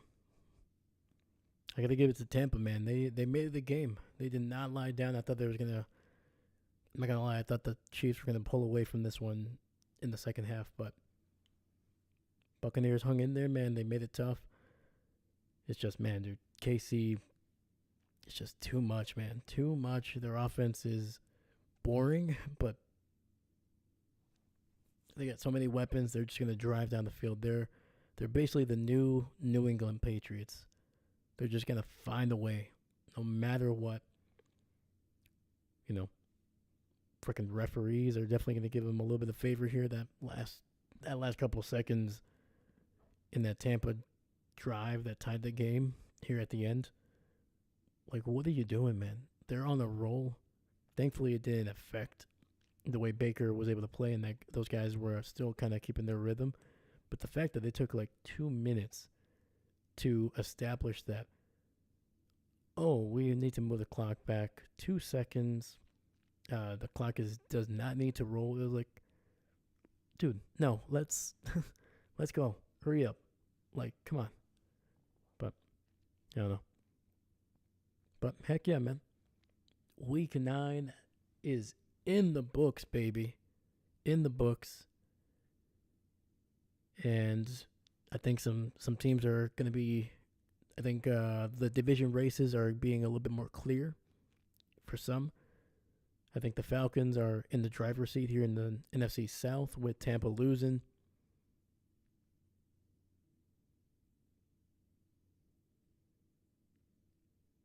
KC kind of pulled away a little bit more here with the Broncos losing. And even though the Chargers did win, you know, they're still basically 4 games ahead. I'm trying to think who else. The NFC North just got even a little bit more, I don't want to say complicated. I think the Lions are the class of that division right now, but Green Bay got its 3rd loss. The Bears lost this week. The Vikings were able to get a win. So things are getting a little bit more separated. I think we're starting to see which teams are really going to actually be competing in mid to late December for some playoff spots. And I think some teams are clearly not. The Saints, they're done for the year. The Raiders. I'm trying to think who else. Obviously the Panthers, they've been kind of out for a while. They did get a win this week, but, you know, I think the Eagles are kind of reestablishing themselves as one of the top 5 or top 4 teams in the NFC. Baltimore got back on the winning track here after that big letdown last week against the Browns. I'm trying to think here. Bills keep on winning. They look like they're kind of back to what they're usually doing. I'm still going to be curious of how they play against a team like KC, like the Ravens, who have a little bit more depth and are going to be able to take away Amari Cooper and even kind of stifle what they like to do on offense more. I'm trying to think of anything else here before we go, but it's basically it, man. So, heck of a week 9. Wish my Packers got a win, but hey, we got a bye. We're going to get healthy. Hopefully Jordan Love can kind of get back to what he was doing late last season and kind of clean things up. And that whole offense needs to kind of clean things up as well. A lot of drops. Dontavian Wicks, who had a lot of hype coming into the season, he has been a big disappointment, in my opinion. Don't get me wrong, he's had a couple good games, but the amount of drops that have happened with Wicks is very disappointing. Great route runner, clearly wide open most of the time, but just the inability to hold on to the ball. So, but yeah, man. So look out for a video tomorrow. We will be going live for our power rankings. Like I said, I'm going to try to shorten that up a little bit more. The last one was about an hour and 10 minutes. My goal for this one might be a little bit audacious, but I'm trying to get it to around 30 minutes. Even then, it's a little long, but we're going to work on those, make it a little bit tighter. So, yeah. So, rankings are coming out tomorrow. I'll kind of leave a post when that'll happen, but it'll probably be sometime in kind of early evening, late afternoon. So look out for that one. Make sure you watch it. And then Wednesday we will try to drop another video, another live video. Might be predictions, or it might be just another video. But we will be doing predictions this week as well. So that'll either come out Wednesday or just before the Thursday night game. So some more content for you guys. A little bit more bite-sized videos. You know, not 3.5 hours long. So, but yeah, let me know what you think. Make sure you leave a like. Make sure you subscribe. Share the channel with somebody else. You know, if somebody you think is gonna like this, let them know, man. But yeah, man. Hope to see you guys all this next coming week. Regardless, have a great Monday evening. Have a great Tuesday, Wednesday, all the way through the week. And we'll be back here for some more football. So thank you so much. My name is Dave, and please don't forget,